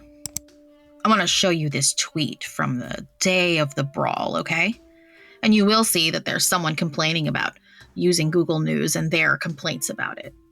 And your response is, the thing about traditional news is by the time they actually publish anything, it's not news anymore. That's consistent with what we've just been talking about, right? The traditional, legacy news industry is slow to publish and nonetheless wrong in what they publish and with no one to correct them. Whereas when things are published on Twitter, they may be incorrect, but they are swiftly corrected. Well, for instance, this tweet about Ben Brody, it wasn't swiftly corrected, was it? I suspect that in the the comments that followed there were, while I did not see them, there were many rebuttals to what I said. Right. But and there may be a community note, since I did tag community notes to assess the accuracy of the post, that there may be a community note on that as well. But you don't know that, right? I don't know that. Right. I mean, there's not, I can tell you, but let me try it this way. Traditional news takes time to publish things, whereas on Twitter, you're reading about events before the news can even cover them. Is that right? What's the relevance of this question to the fourth? His state of mind upon the information he relied on it and why he relied on it. No, I don't see that. I don't see the relevance of this question. Don't answer that. I need you to give him an instruction. I'm instructing you not to answer. Mr. Musk, are you going to obey that instruction from your attorney? I think I should listen to what my attorney says. Right. And in fact, you advocate getting information about news and events from anonymous people on Twitter. I think it's important to allow people to be anonymous so that they are able to report things accurately and not face repercussions from their employer or from others. Okay, you can and do use your Twitter account to promote the company's interests, the company being X Corp. Yes. The engagement, well, let's talk about it this way. Before you ever purchased Twitter, you were a popular user on the platform, right? Yeah, I believe I may have been. I think I was either the first or second most interacted with account on the platform before the acquisition. Now, before the acquisition, Twitter was getting a free benefit from the user engagement that you created, correct? Essentially, yes. And then, now after the acquisition, that's no longer true. You personally benefit from the engagement you create because it's your company, right? Objection. Instruct you not to answer. You can tell me the relevance of these questions. I need to establish the level of care that he was required to have, and I need to determine whether this is purely a personal Twitter account or whether this Twitter account is intended to do something else. I don't see the relevance of the question. I'm going to instruct him. Well, it's going to affect his level of care. Yeah, I disagree, so I'm going to instruct him not to answer. Okay. So I'm just going to make it clear for the record that in order to establish under scripts the requisite level of care that I'll need to be proving in this case, I've been unable to ask questions that will help me ascertain. Well, what question are you trying to ask that goes to level of care as in the case law? I'm trying... Because the level of care will depend on the purpose of the speech itself, whether it has a commercial or non-commercial basis, whether it is a purely private communication, whether it is a communication made by one who is engaged in spreading media for profit. All of these things, and whether it has a commercial character, is all relevant. But it's in the record. He owns Twitter. He owns X. I think I can answer this question. Hold on. You may be right. Hold on, Mr. Musk, hold on. There's no question to you. Alex, you may be right about that. If you're willing to just go ahead and stipulate he is the owner of Twitter, that is not a purely personal account. That account also advances the interest of the company. We're done, and I won't have to ask any more questions. Yeah, if you wanna just accept that, then sure, I'll take it. Mm-hmm. Amazing. Mm-hmm. Yep. If that's what you want, like if that, I mean, sure. That's Bankston just like listened to Spiro and went, oh.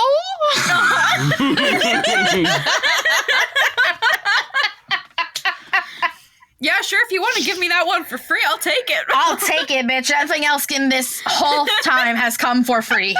It has come at the expense of my sanity.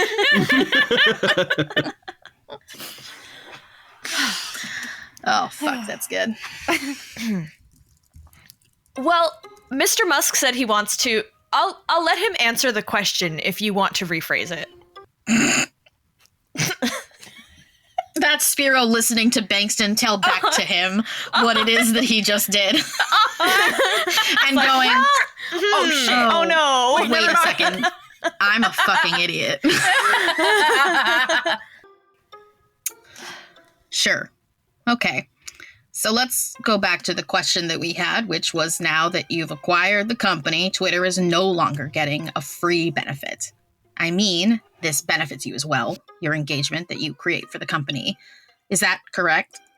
Not necessarily. So I believe my posting has really remained unchanged before and after the acquisition. And going back to the sort of self-inflicted wounds, the Kevlar shoes, I think there's...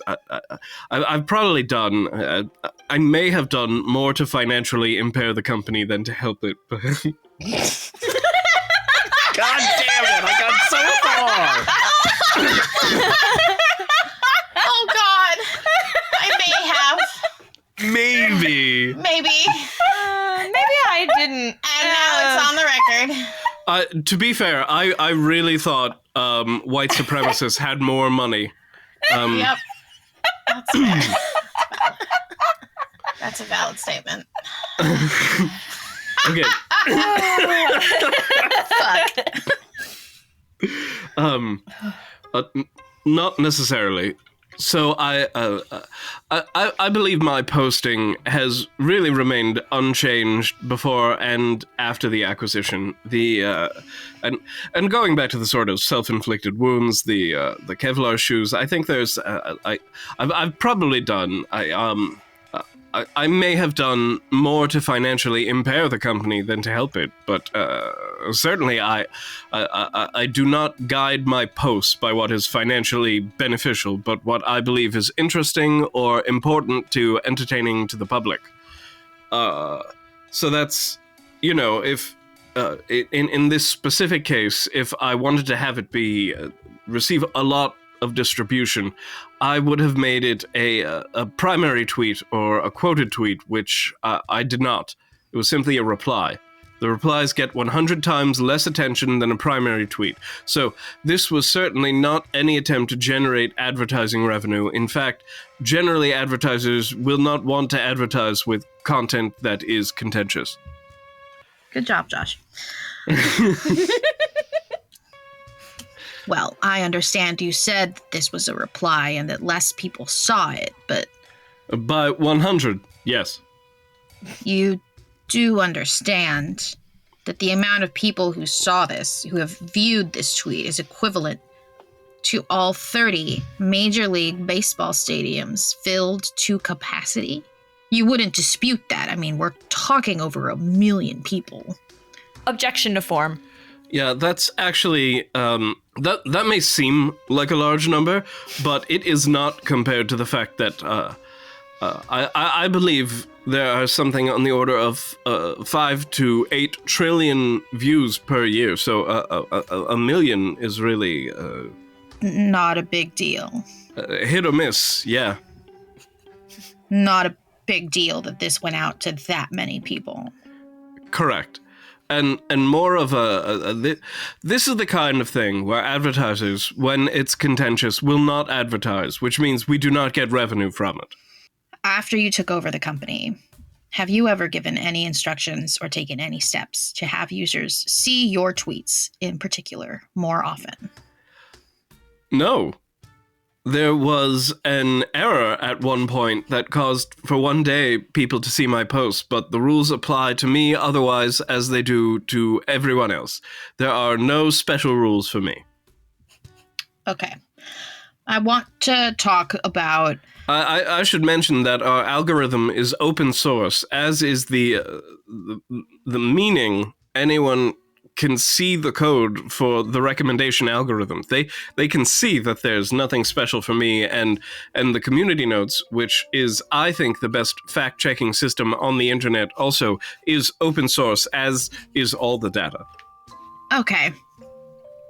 I want to talk about on the day you had this tweet, on June 27th. I want to talk about if in your mind you were aware or considering any warnings you had been given, say, in the past few months, about the level of care you were showing in your tweets. So I want to ask you some specific things about that, okay? And so the time period I want you to concentrate on is approximately 6 months leading up to this tweet. So the end of 2022 up to mid-2023. Yes. And during that time, I want to ask you about some situations.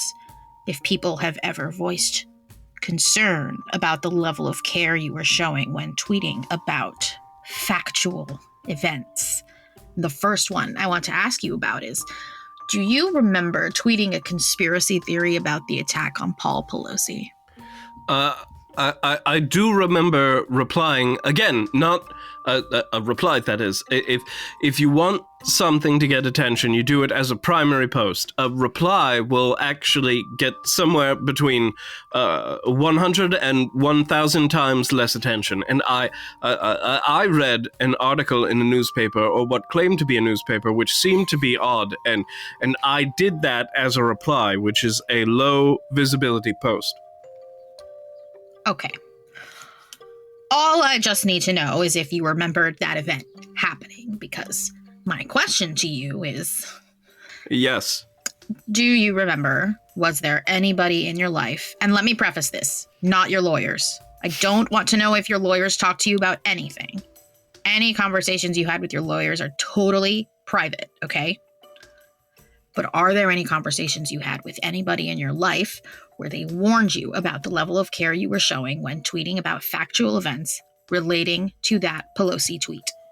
I don't recall anything relating, anyone saying anything related to that Pelosi post, but that was that was the reply post. I think just wondering if there's more to this picture than met the eye, and based on what I thought was, I think, the Santa Monica Times or something like that turned out to be somewhat of a bogus publication, and I deleted the post shortly thereafter, like within a few hours. All right. Can we bring up tab Z? We're going to be marking this, I believe this is Exhibit 8. This is another quote from Mr. Isaacson's book I want to ask you about, and it's referring to the Pelosi tweet. And it states, Musk's tweet showed his growing tendency, like his father, to read wacky fake news sites purveying conspiracy theories, a problem that Twitter had writ large. He quickly deleted the tweet, apologized, and later said privately it was one of his dumbest mistakes. It was also a costly one. Now, I understand some of this is Mr. Isaacson's opinion, but in terms of the facts he described, I believe you've already confirmed for me this is correct, that you deleted the tweet and apologized for it. Is that right? I don't think I have a growing tendency to read fake news sites. I aspire to read the most accurate information possible.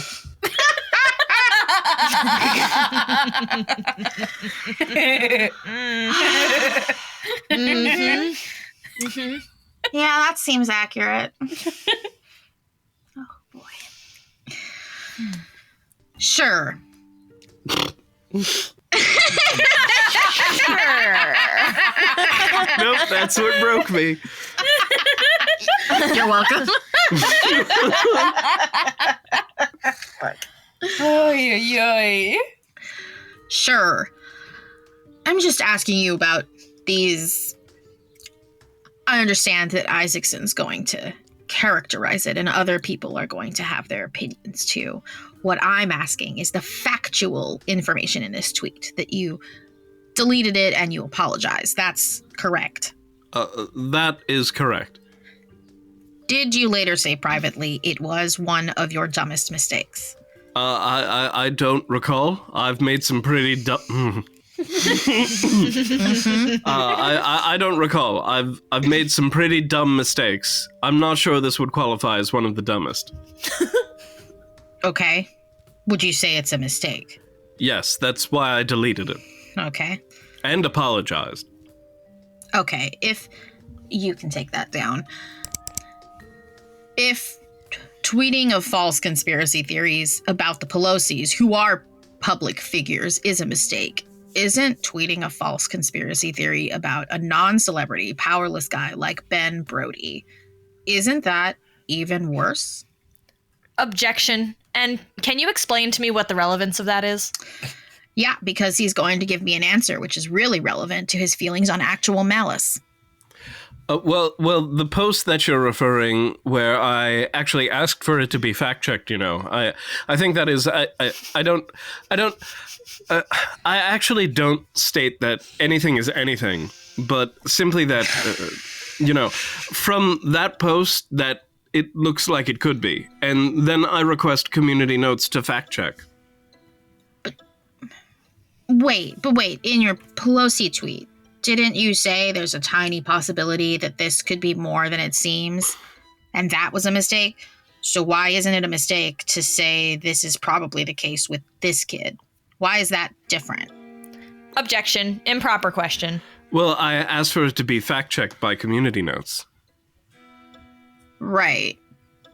So, I mean, basically, your thesis is that you're depending on someone to come along after the fact and determine whether you said is true or false. Is that right? I'm asking to be corrected. Right. After the fact. After it's already been said and out to the world, right? Well, how are you supposed to be corrected if it's not already said?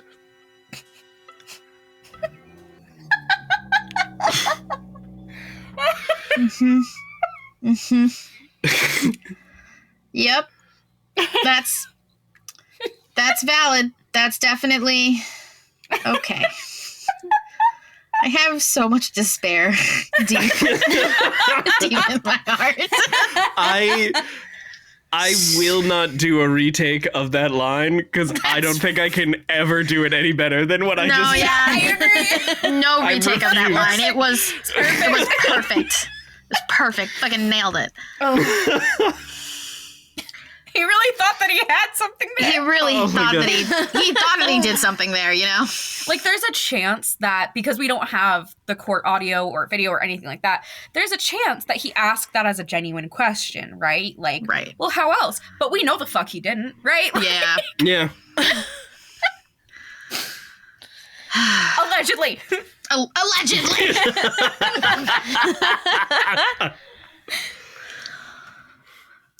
Thank you, Mr. Musk. I think you already answered this, but let me make sure I heard you correctly. Did you recognize in the summer of 2023 that you had a tendency to read wacky fake news? I don't think I have a tendency to try to find, and I aspire to be as truthful and accurate as possible, and to that is actually the goal of the X, formerly known. Take my earphones out. Listen to this. Oh god. Oh, fuck. You were doing so good. You held it for so long. You did. You did a great job, Josh. I'm so sorry, buddy. Oh no! I'm right there with you. Okay. Josh, go ahead. Good luck. Sorry. I had it.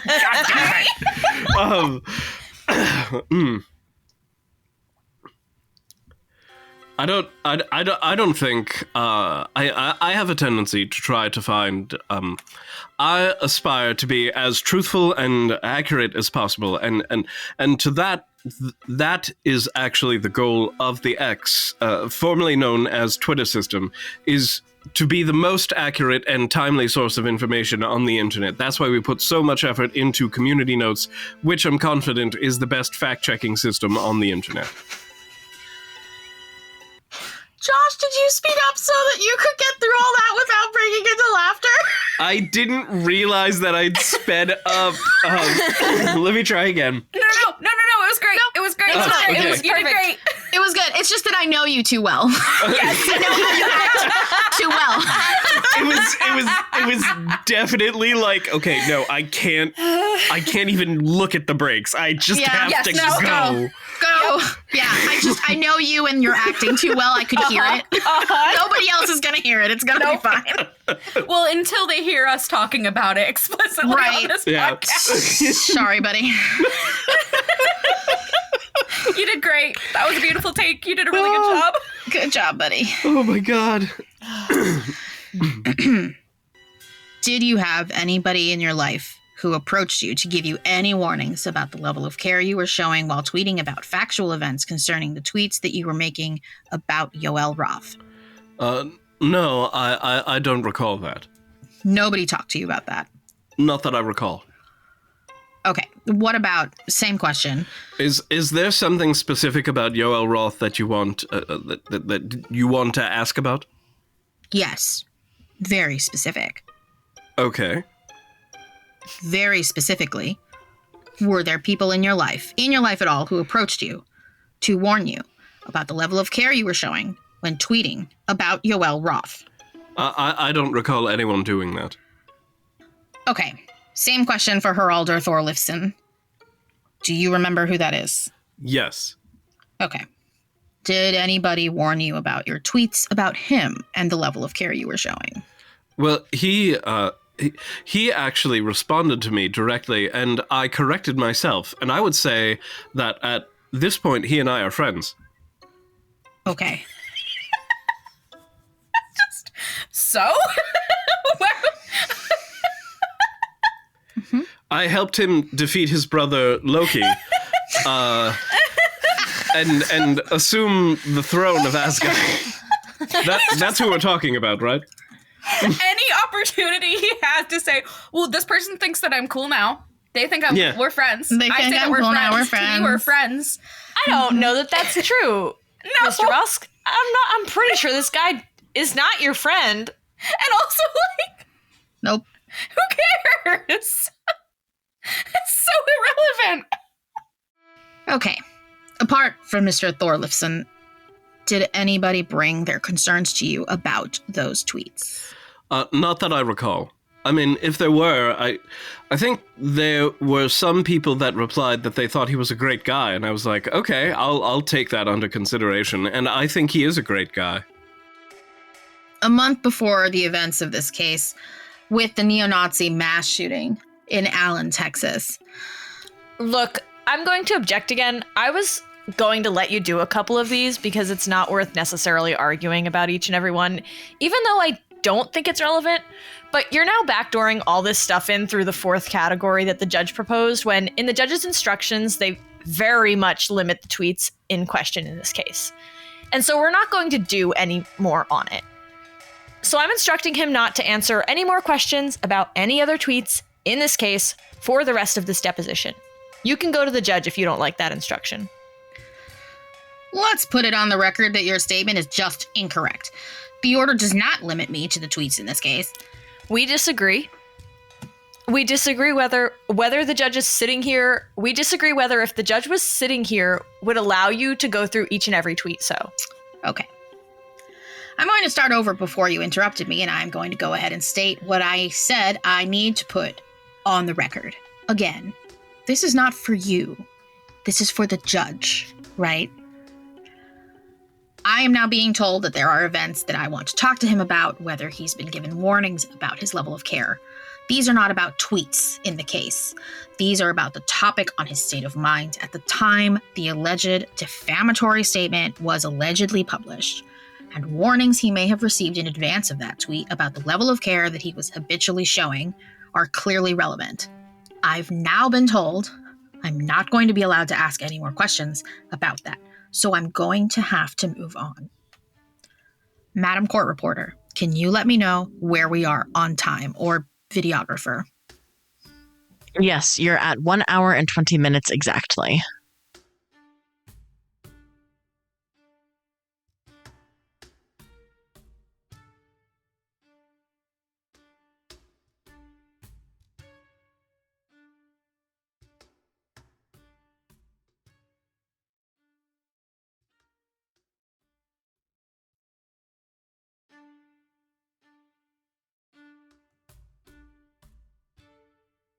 Madam Court Reporter, can you let me know where we are on time, or videographer? Yes, you're at 1 hour and 20 minutes exactly. All right, so one thing I want to talk to you about is that we had mentioned before these tweets from Dr. Frenzer and Matt Wallace 888. Do you remember talking about those? Yes. Okay. I know that we're not sure, I know that you don't have any knowledge sitting here today, whether or not you saw additional tweets from these people, whether you saw their profiles, so I know that's not something you have personal knowledge of today. But what I wanted to do, well, first let me start this way. when you click a user's profile, a timeline comes up and it loads the first several tweets that they have on their page, correct? Yes. Okay. And then you can either scroll down and you can just keep going on their tweets, right? Yes. Okay, but when you first load it up, it just loads the first several from, the past several that they've had, right? The most recent, yes. In chronologic order, right. Okay. So what I want to do is, I know you don't, I want to show you some tweets from that timeline, and you can tell me if you've seen these tweets or not. Does that sound okay? Are we able to do that? Yeah. All right. So first, I want to talk about Dr. Frenzor, okay? And so I want to show you the tweets that are on the timeline on the date that you saw the tweet. So can we first bring up tab M? Okay. Mr. Musk, this, as you see, is a tweet from June 25th, 2023 at 12:06 p.m., okay? Okay. And here it says at the top, is this meme insensitive to Jewish persons? And then there's a meme of the United Nations logo that says, founded in 1945 to end all wars, the United Nations. The world has been at war ever since. Do you know if you saw this? I have not seen this. Okay. Would this have triggered a red flag as to this person's credibility? Objection to form. I mean, I think it's a dubious post, but it suggests anti-Semitism. Correct. So what I'm asking you, though, not whether... I think we all know it reflects anti-Semitism. I'm asking, does this trigger red flags as to this person's reliability? I would say yes, it probably does. Let's go ahead and look at tab M. But if you're suggesting that in order to reply to anyone, you have to scroll through all of their posts, that would make it impossible to use the system. All right. We're looking now at tab M. We're going to mark this as... I'm sorry. I don't believe we marked that last exhibit. So tab M, the meme we just looked at, that would be exhibit 9, correct? Correct. Correct. There we go. So this tab N, we're going to mark as exhibit 10. This is a picture of a Photoshop meme of the president and former First Lady Obama, where it has a shirt that was on Michelle Obama's shirt. It says, I come in peace. And the Barack Obama t-shirt says, I'm peace. You would agree with me, this is a joke based on the lie that Michelle Obama is transgender. I'm not sure I'd read that much into it, but it's clearly this account is not a fan of Barack Obama. Would you have taken, if you had seen, first of all, have you seen this tweet? Did you see this tweet? No. Okay. Would this have triggered a red flag as to this person's reliability? It would have simply, I think, indicated that they are probably not a supporter of Barack Obama. Right. But would you think that they're a reasonable person who is reliable? Would that trigger any flags for you? Well, I think one has to give some allowance for a sense of humor and satire and parody. Is that what this is to you, or is this just bigotry?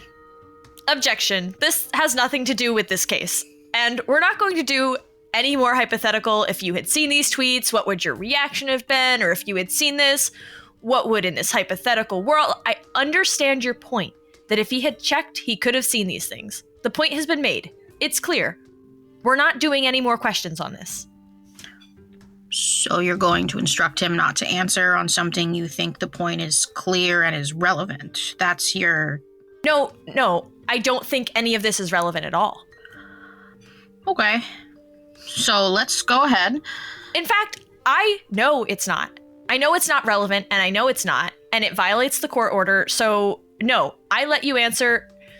Ask a couple of questions on it simply because I know that you want to, and I'm not trying to interrupt this and get this over with.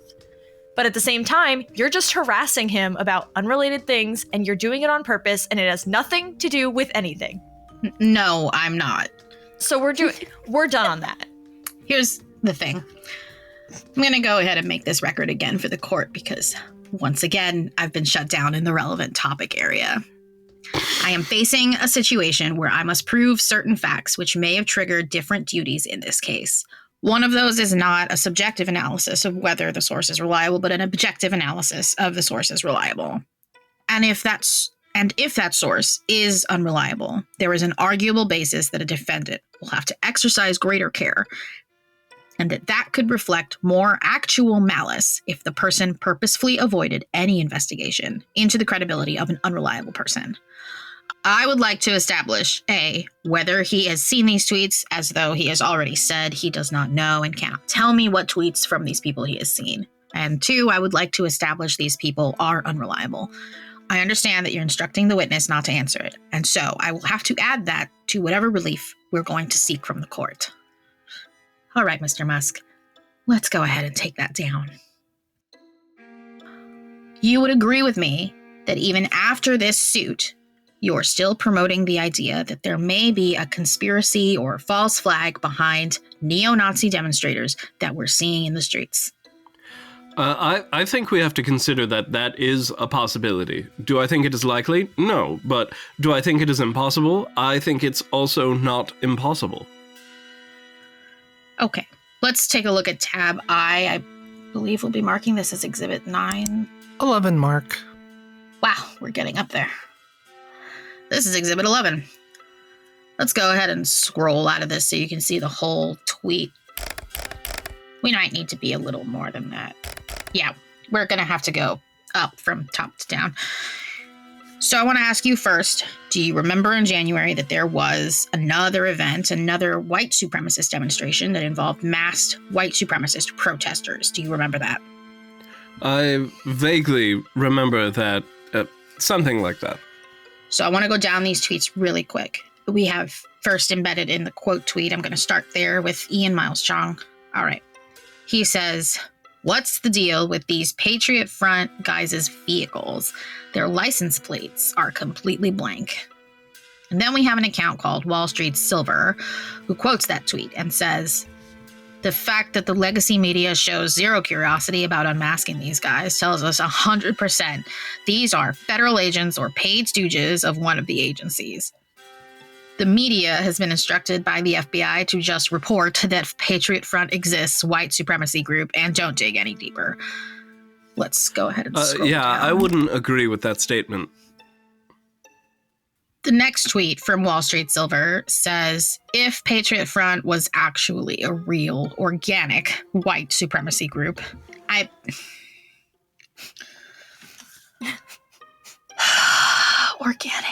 Organic. Non-GMO white supremacy." I was going to say the same thing. This is the white supremacy that you get at Whole Foods. Yeah, whole paycheck white supremacy.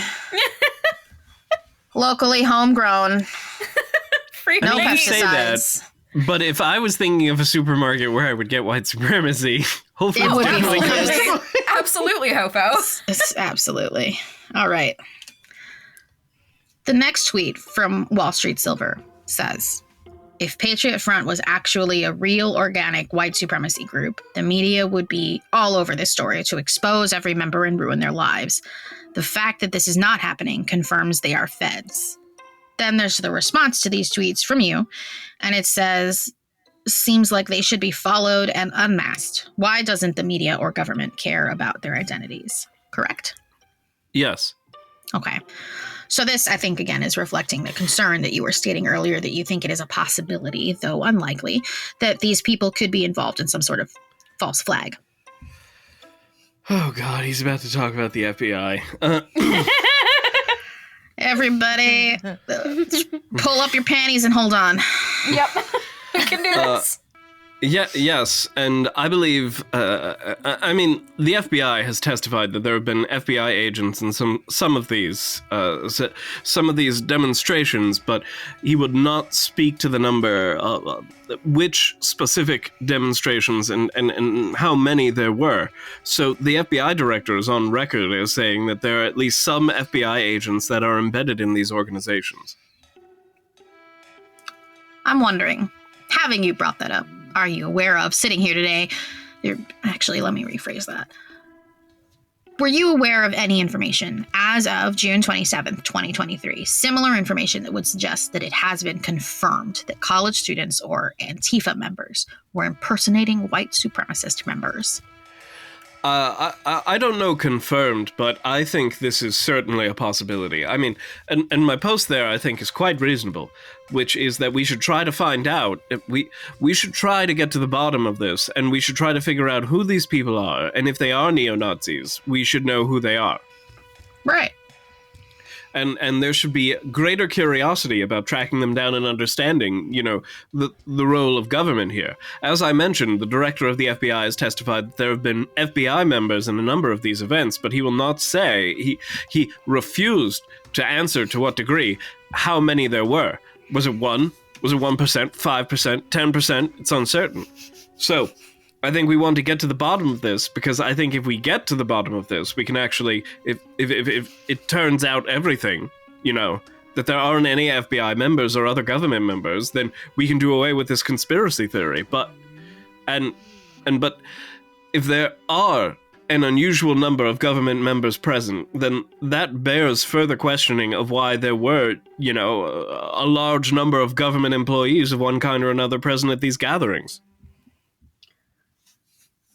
He's so close. he's so close.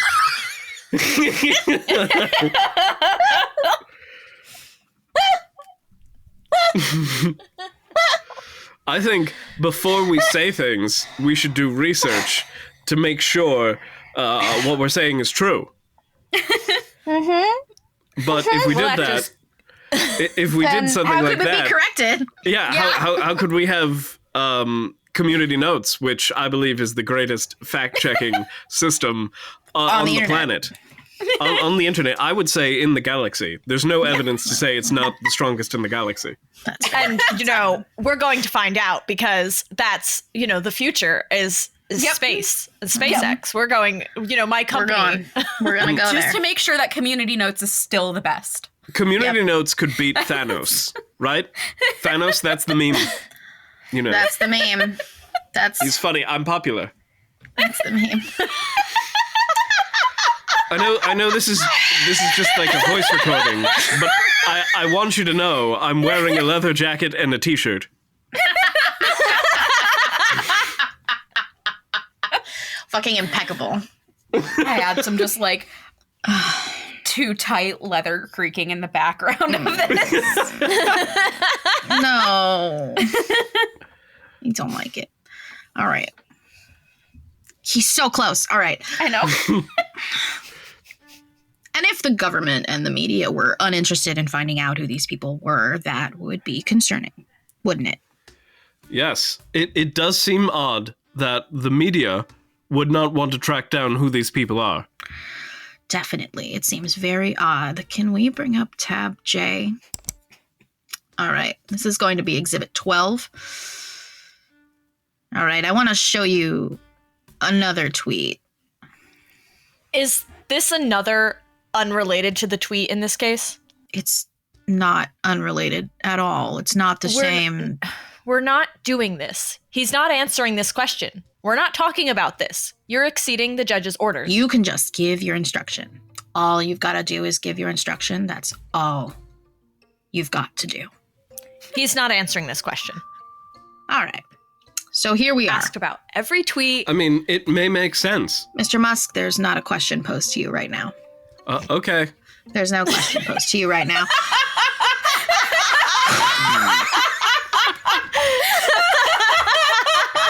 I feel like that's the kindest way that Mr. Bankston can say the word shut the fuck up. Shut up. Okay, but real quick, Mr. Bankston, do you like me? Check Y or N. He gets a little DM. Yeah. A Zoom DM. Are we friends? The thing from, God, what is it? Maple Pines with the, oh, yeah. Do you like me? Do Yes, you definitely, like me? absolutely. Yep. That's the one. Okay. There's no question posed to you right now. I'm going to go ahead and make a record on this document because what we are looking at is the exact same type of event that was in this case. A group of Patriot Front white supremacists who have been rounded up and are in masks. The exact MO of the people engaged in this tweet, accusing these people of not being real, of accusing the media of not removing their masks. We have community notes both on the tweet and Mr. Musk's tweet that say their masks actually were removed after arrest. Their names and faces. Can you blow this up? We can't know what you're making a record of because we can't see it. Sure. AJ, why don't you... I can see it. Mr. Musk can see it and I can see it. But I'm... I'm the lawyer. I'm the eldest boy. But I'm a lawyer and I can't see it. Yeah, accurate. Boo woo. Boo woo. Sweet. God. Jesus Christ. I'm the lawyer.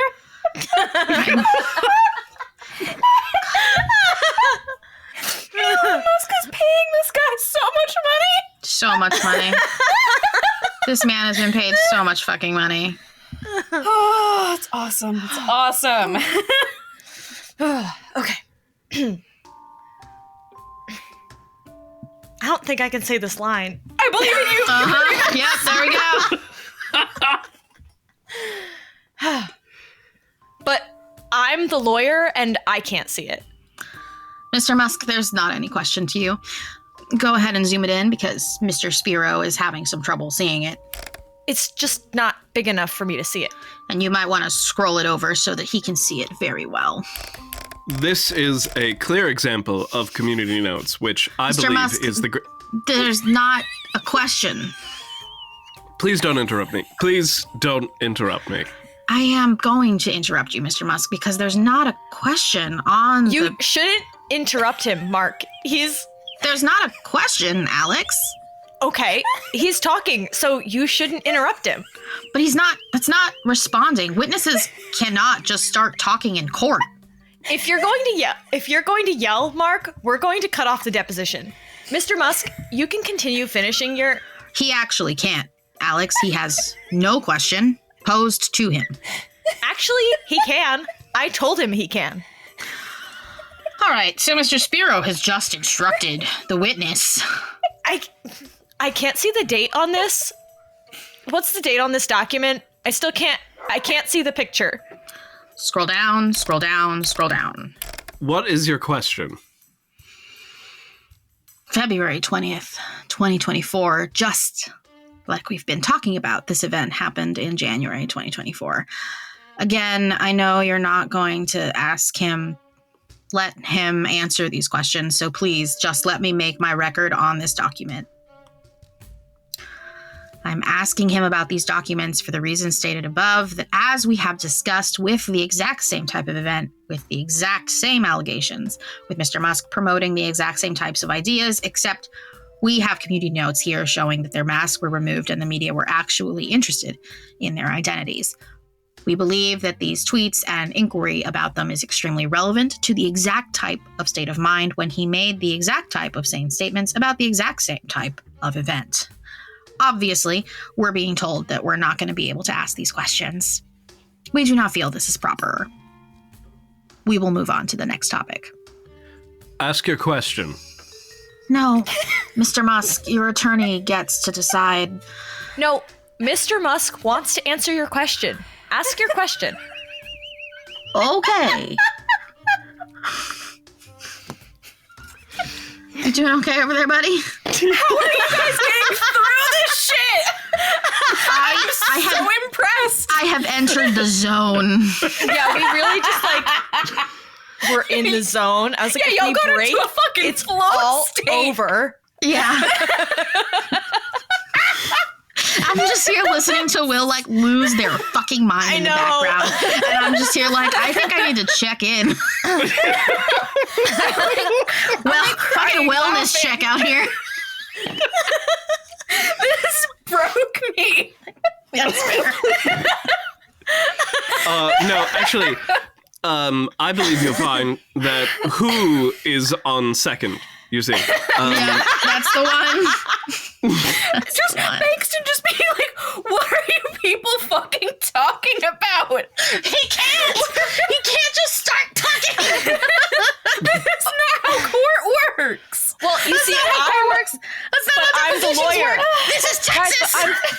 But I'm the lawyer, guys. I know. I'm the lawyer, and I can't see it. Also, what's the date on this document? Just like in the middle of the... God, fucking bravo, people. Holy shit. Oh, God. All right. I'm in physical pain now. You're welcome. Thank you. You want to take it from line 9? Yeah. Okay. Okay. So let's zoom back out so we can ask you about this. Okay, now let's go back up to the top tweet and go ahead and zoom in a little bit on that top tweet so everybody can see it. And what we have here is a person named Champagne Joshi. Joshi, maybe. And let me move my window so I can see that. He says, Fed front, how many times have you seen a group of masked men dressed exactly the same, handcuffed, where not one mask pulled off to reveal their identity? You see in the picture below, we have a bunch of masked individuals, and none of them have their masks removed. Do you see that, Mr. Musk? Yes. Okay. Now below there's a community note that says their masks were removed in public and their names and faces from arrest records are here, and it has a link to a news story in spokesman.com. Now below that is a tweet from you, and I am going to assume I'm correct when I make this assumption that when you made this tweet, the community note had not yet been applied to the tweet above your tweet. That's correct. Okay. And so after you tweeted, then community notes came along and corrected both you and the person who were tweeting in this case, correct? Yes, which is exactly what community notes... please let me finish my answer. This is exactly what community notes is intended to do. And I am the one who has pushed community notes heavily on this system. It was a tiny backorder thing called Birdwatch. And I said, community notes seems to me to have the potential to be the best fact-checking system on the internet. And I insist that anyone be fact-checked, including myself. So there are no limits on who gets fact-checked, whether they are presidents of countries, whether they are advertisers. In fact, this has caused us to lose advertising revenue because advertisers have been community noted. I have been community noted, and the community notes code is all open source, and the data is open source. So any third party can confirm exactly how community notes works. So this is a very good example of community notes correcting something that is incorrect. Now... And this is an example of the system working well. Now, you would agree with me that everybody who saw these tweets before the notes were added, each of those people may have been provided incorrect information. Objection to form. There would have been absent initial misimpression. However, community notes also goes, and any interaction with, if you interact at all with the post that is community noted, you're subsequently informed that a community note was placed on that post and you're notified about the community note. You mean if I viewed the tweet, I'm given a notice? If you have any interaction with the tweet. What does an interaction mean? A comment, like a bookmark, a favorite, any kind of interaction. So if I saw these tweets before the community notes and I did not bookmark them or physically interact with them in some way, I'm not notified when they're corrected. Not in that case, but we also post all community notes are publicly available. So and we have a helpful notes. So helpful notes have surfaced. Huh? But I'd have to go look for that, though, right? You, yes, if you care about the truth. You would need to go look about it, yeah. That's an interesting point. If you care about the truth, you need to go look for the truth, right? You need to make an effort. Would you agree with that? Not much of an effort. Not much of an effort. I got you. It is also the case that all the people that viewed this post, probably the vast majority of them, did in fact see the note. How are you able to say that? What data are you relying on to say that? The note is applied within a few hours, sometimes less than that. How do you know that? That is how the notes work. Wait. You're saying that you're testifying that these notes appeared on these tweets within hours. That is, sometimes less than that. And sometimes a lot more, sometimes days, right? Days? No, that's... No? I'm wrong about that. Yes. Okay. All right, Mr. Musk. You can take that down. Through your businesses, I presume you are familiar with the concept of due diligence. Yes. Okay. Before making a major decision in your businesses that could affect a lot of people, you practice due diligence as a matter of principle. Objection to form. In acquiring a company, what are you talking about here? No, not acquiring a company. No, I'm talking about before making a major decision in your businesses that could affect a lot of people. You practice due diligence as a matter of principle. Due diligence is a legal term. I'm not sure I understand your question because you've conflated a legal term with something that is in the common vernacular.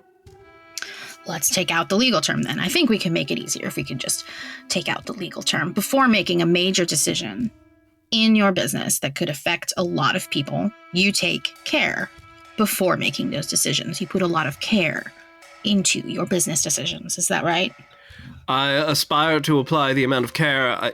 I mean, there's only so many hours in the day. One cannot do everything, so I'm only human. So I aspire to be diligent and accurate. Okay.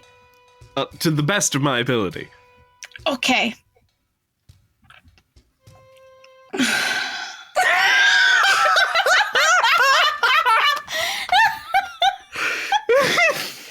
Oh my god, I'm lightheaded. I just held my breath throughout that entire 11 through 14, and I was holding my breath when I said both okays because I was gonna laugh.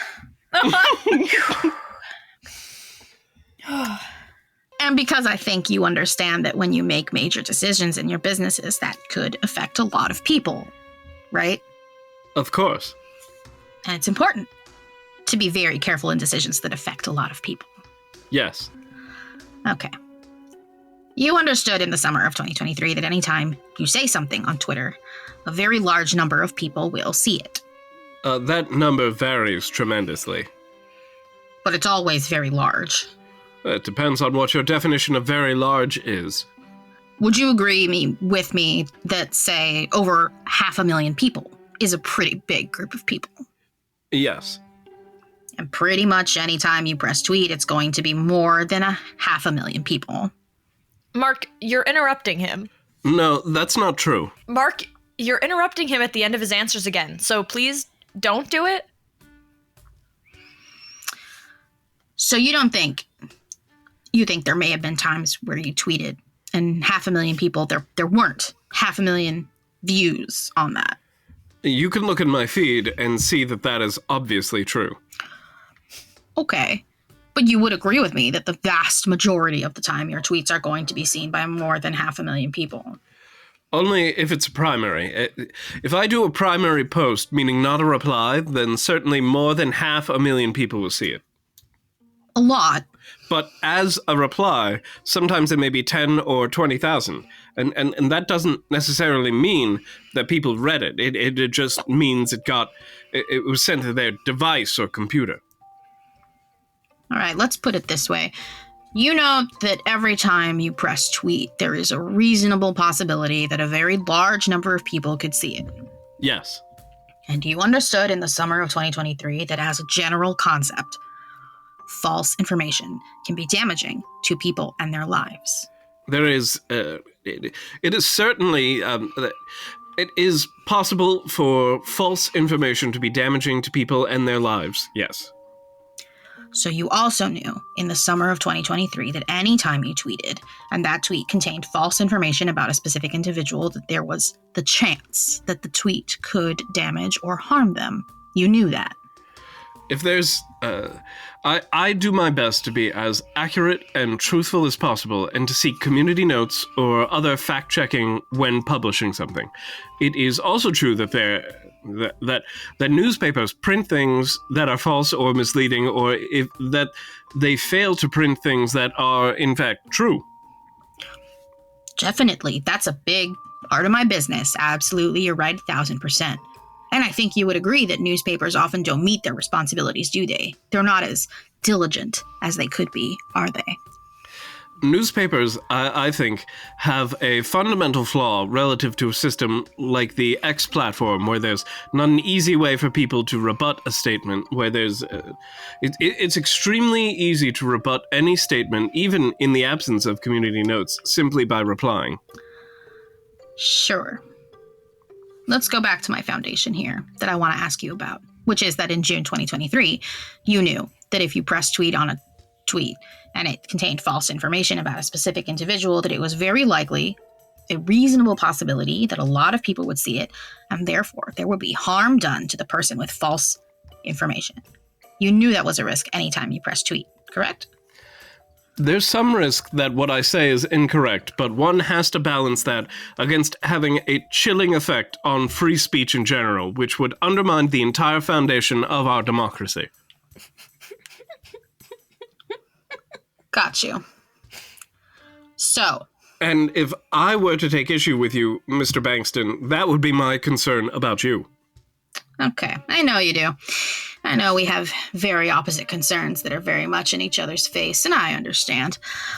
What I want to know is, did you think in your state of mind on June 27th, 2023, that it was allowable, it was okay for you to take a risk with false information because the alternative means restraining yourself and doing damage to the concept of free speech? Is that what you thought?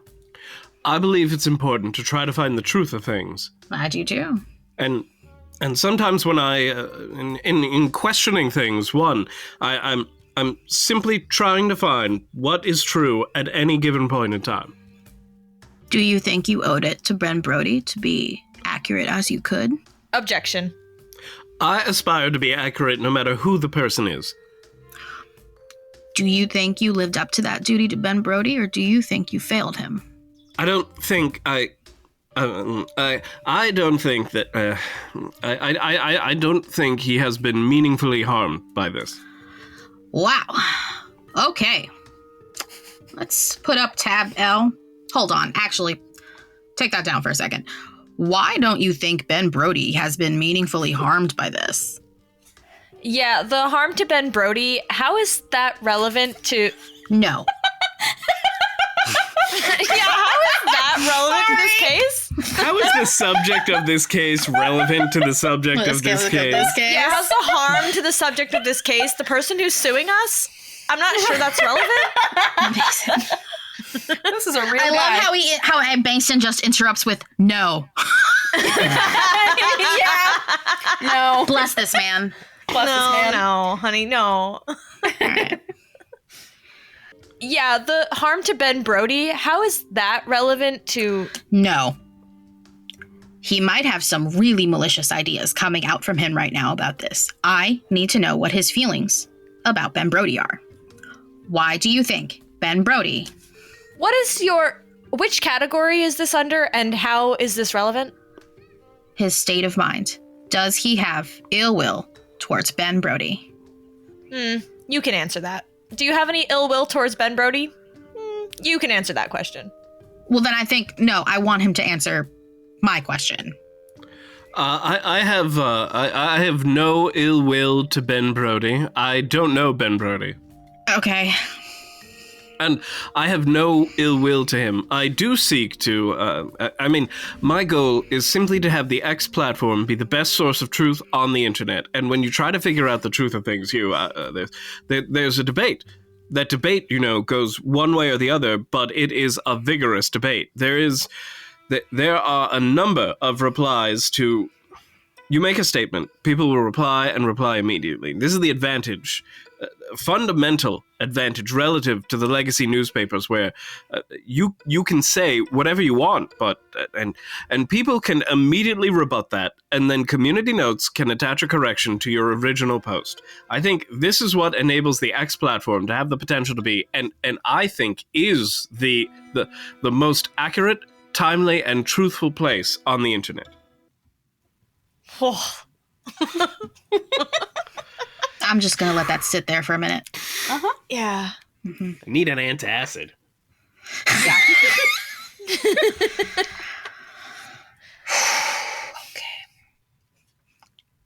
Tell me why you said you don't think Ben Brody was harmed. No. Why? Whether he was ultimately harmed or not, or what his damages are and things like that, is not relevant. He's not going to get into that. You can move on. I'm instructing him not to answer. Okay. So again, I want to know, Mr. Musk seems to have personal feelings about Ben Brody and whether he's been harmed or not, and in fact seems to have the affirmative belief that he has not been meaningfully harmed, which tells me that Mr. Musk may know something more about Ben Brody than I think he does, because I don't think he knows anything about Ben Brody. And so I want to ask him, why do you not think he has been meaningfully harmed? Yeah, again, if he possesses that information, I'm definitely entitled to know. Okay, well, I definitely think you're wrong, and you're trying to backdoor everything, and you know that, and so you can move on. Okay, you're not going to answer that, Mr. Musk? Are you going to... He's not answering that. He's not... I didn't ask you anything. You know that he doesn't know anything about Ben Brody, and he already told you he doesn't think he's been harmed. I don't know that. Wait, hold on. You teased him. You just said it into the record. You teased out the fact that he doesn't have any ill will towards him. That's that. No, I'm at an impasse because I have two contradictory answers. I have Mr. Musk saying he doesn't know anything about Ben Brody, and I have Mr. Musk testifying under oath that Ben Brody was not meaningfully harmed. Those two things don't go together. So I've got to figure out. We disagree, but if Mr. Musk wants to explain why they're not consistent, if you genuinely don't understand that, he can explain why those aren't inconsistent. I think this is nonsense, and you know it, but that's fine. People are attacked all the time in the media, online media, social media, but it is rare that that actually has a meaningful negative impact on their life. Okay, let's go to tab L. I want to show you another tweet that you tweeted on June 27th, all right? Just after you tweeted about Ben Brody. And this tweet has somebody who is named... Hold on. This is a tweet from somebody named Ava Fox Cloudus Narrows Legion that says, a quote from Dale Carnegie, 99 times out of 100, people don't criticize themselves for anything, no matter how wrong it might be, maybe. And then you replied, always err on the side of internalizing responsibility. Do you see that? Yes. All right. Would you consider that you were being truthful here in terms of that being something you believe? Is that right? Yes, I think one should err on the side of internalizing responsibility. All right. So to bring it back to Ben Brody, do you think that maybe you acted recklessly and should acknowledge responsibility for that? Are you referring to... which post are you referring to? To the post you made about Ben Brody.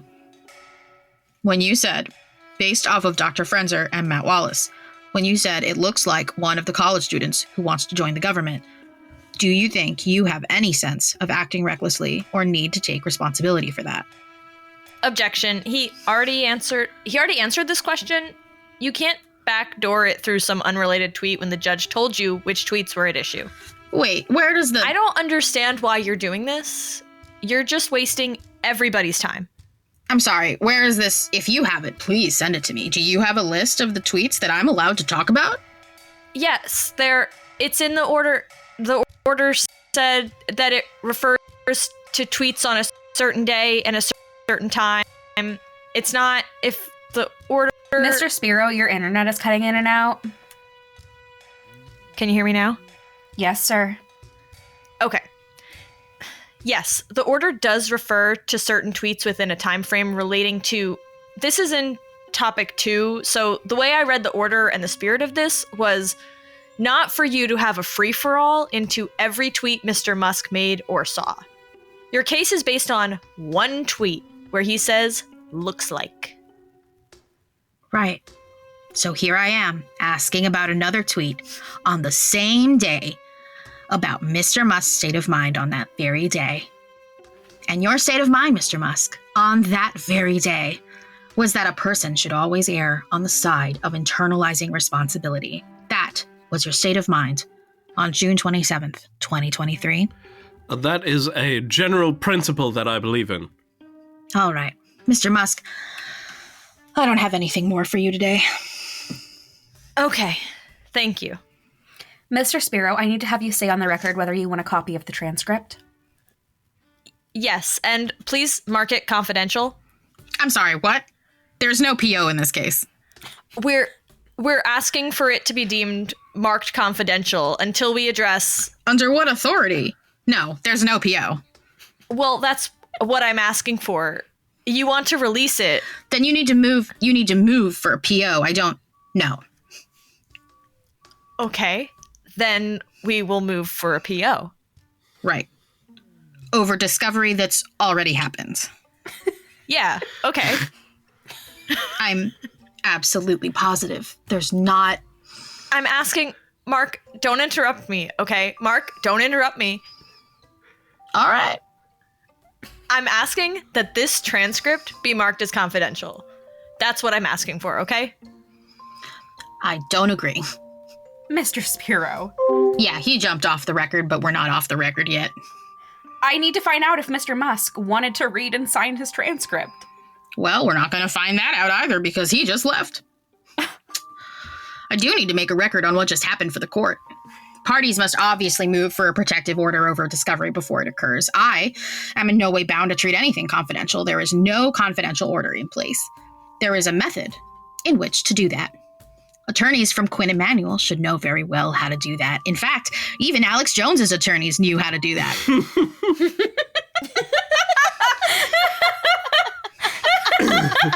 Even Alex Jones's attorneys, who accidentally gave them records of literally fucking everything. Yep. Oh my god. Those guys. Yeah. Those are the ones. Apart from that, there's not a single trade secret or anything confidential ever mentioned anywhere throughout this deposition. I'm very concerned that Mr. Spiro, a non-Texas lawyer who came to this deposition to practice law in violation of Texas law with no pro-hack admission, completely shut down many segments of the deposition, issued several instructions not to answer that were wholly inappropriate, completely interrupted, and made objections outside of Rule 199.5. And then, at the end of the deposition, demands that it be treated confidential. Mr. Spiro is clearly not following any of the procedures that would need to happen here. Given what he said, we will not discuss what happened here in this deposition with third parties until we talk to the court about it, obviously. But we will make sure, for the record, we do not see any method on which to designate things as confidential, so we don't recognize that request as anything valid.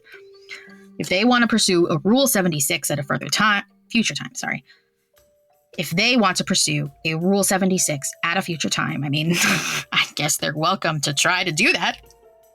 But again, just to state for the record, we are not under protective order. We have no obligation to abide by any confidentiality, and we reject wholeheartedly Mr. Spiro's unilateral attempts to place us under some sort of legal obligation. We do not recognize it whatsoever. And with that, we conclude the deposition today. This concludes the deposition at 3:19 p.m. Yay! Yay! We Got did it! through it! Oh my god. Y'all. Thank you all. This has been... Frankly, a nightmare. Yeah. Frankly, it's been terrible. I could not make up. The Deposition is made by Hug House Productions. You can find our work at hughouse.productions. Our showrunner, director, and editor is Will Williams, who also plays the court reporter and also is me. Bankston is played by Elena Fernandez-Collins. Spiro is played by Anne Baird. Elon Musk is played by Josh Rubino. The videographer is played by CN Josephs. Mr. Grant is played by Zach Orsolak. Music by Blue Dot Sessions. Justice for Ben Brody. Please don't sue us.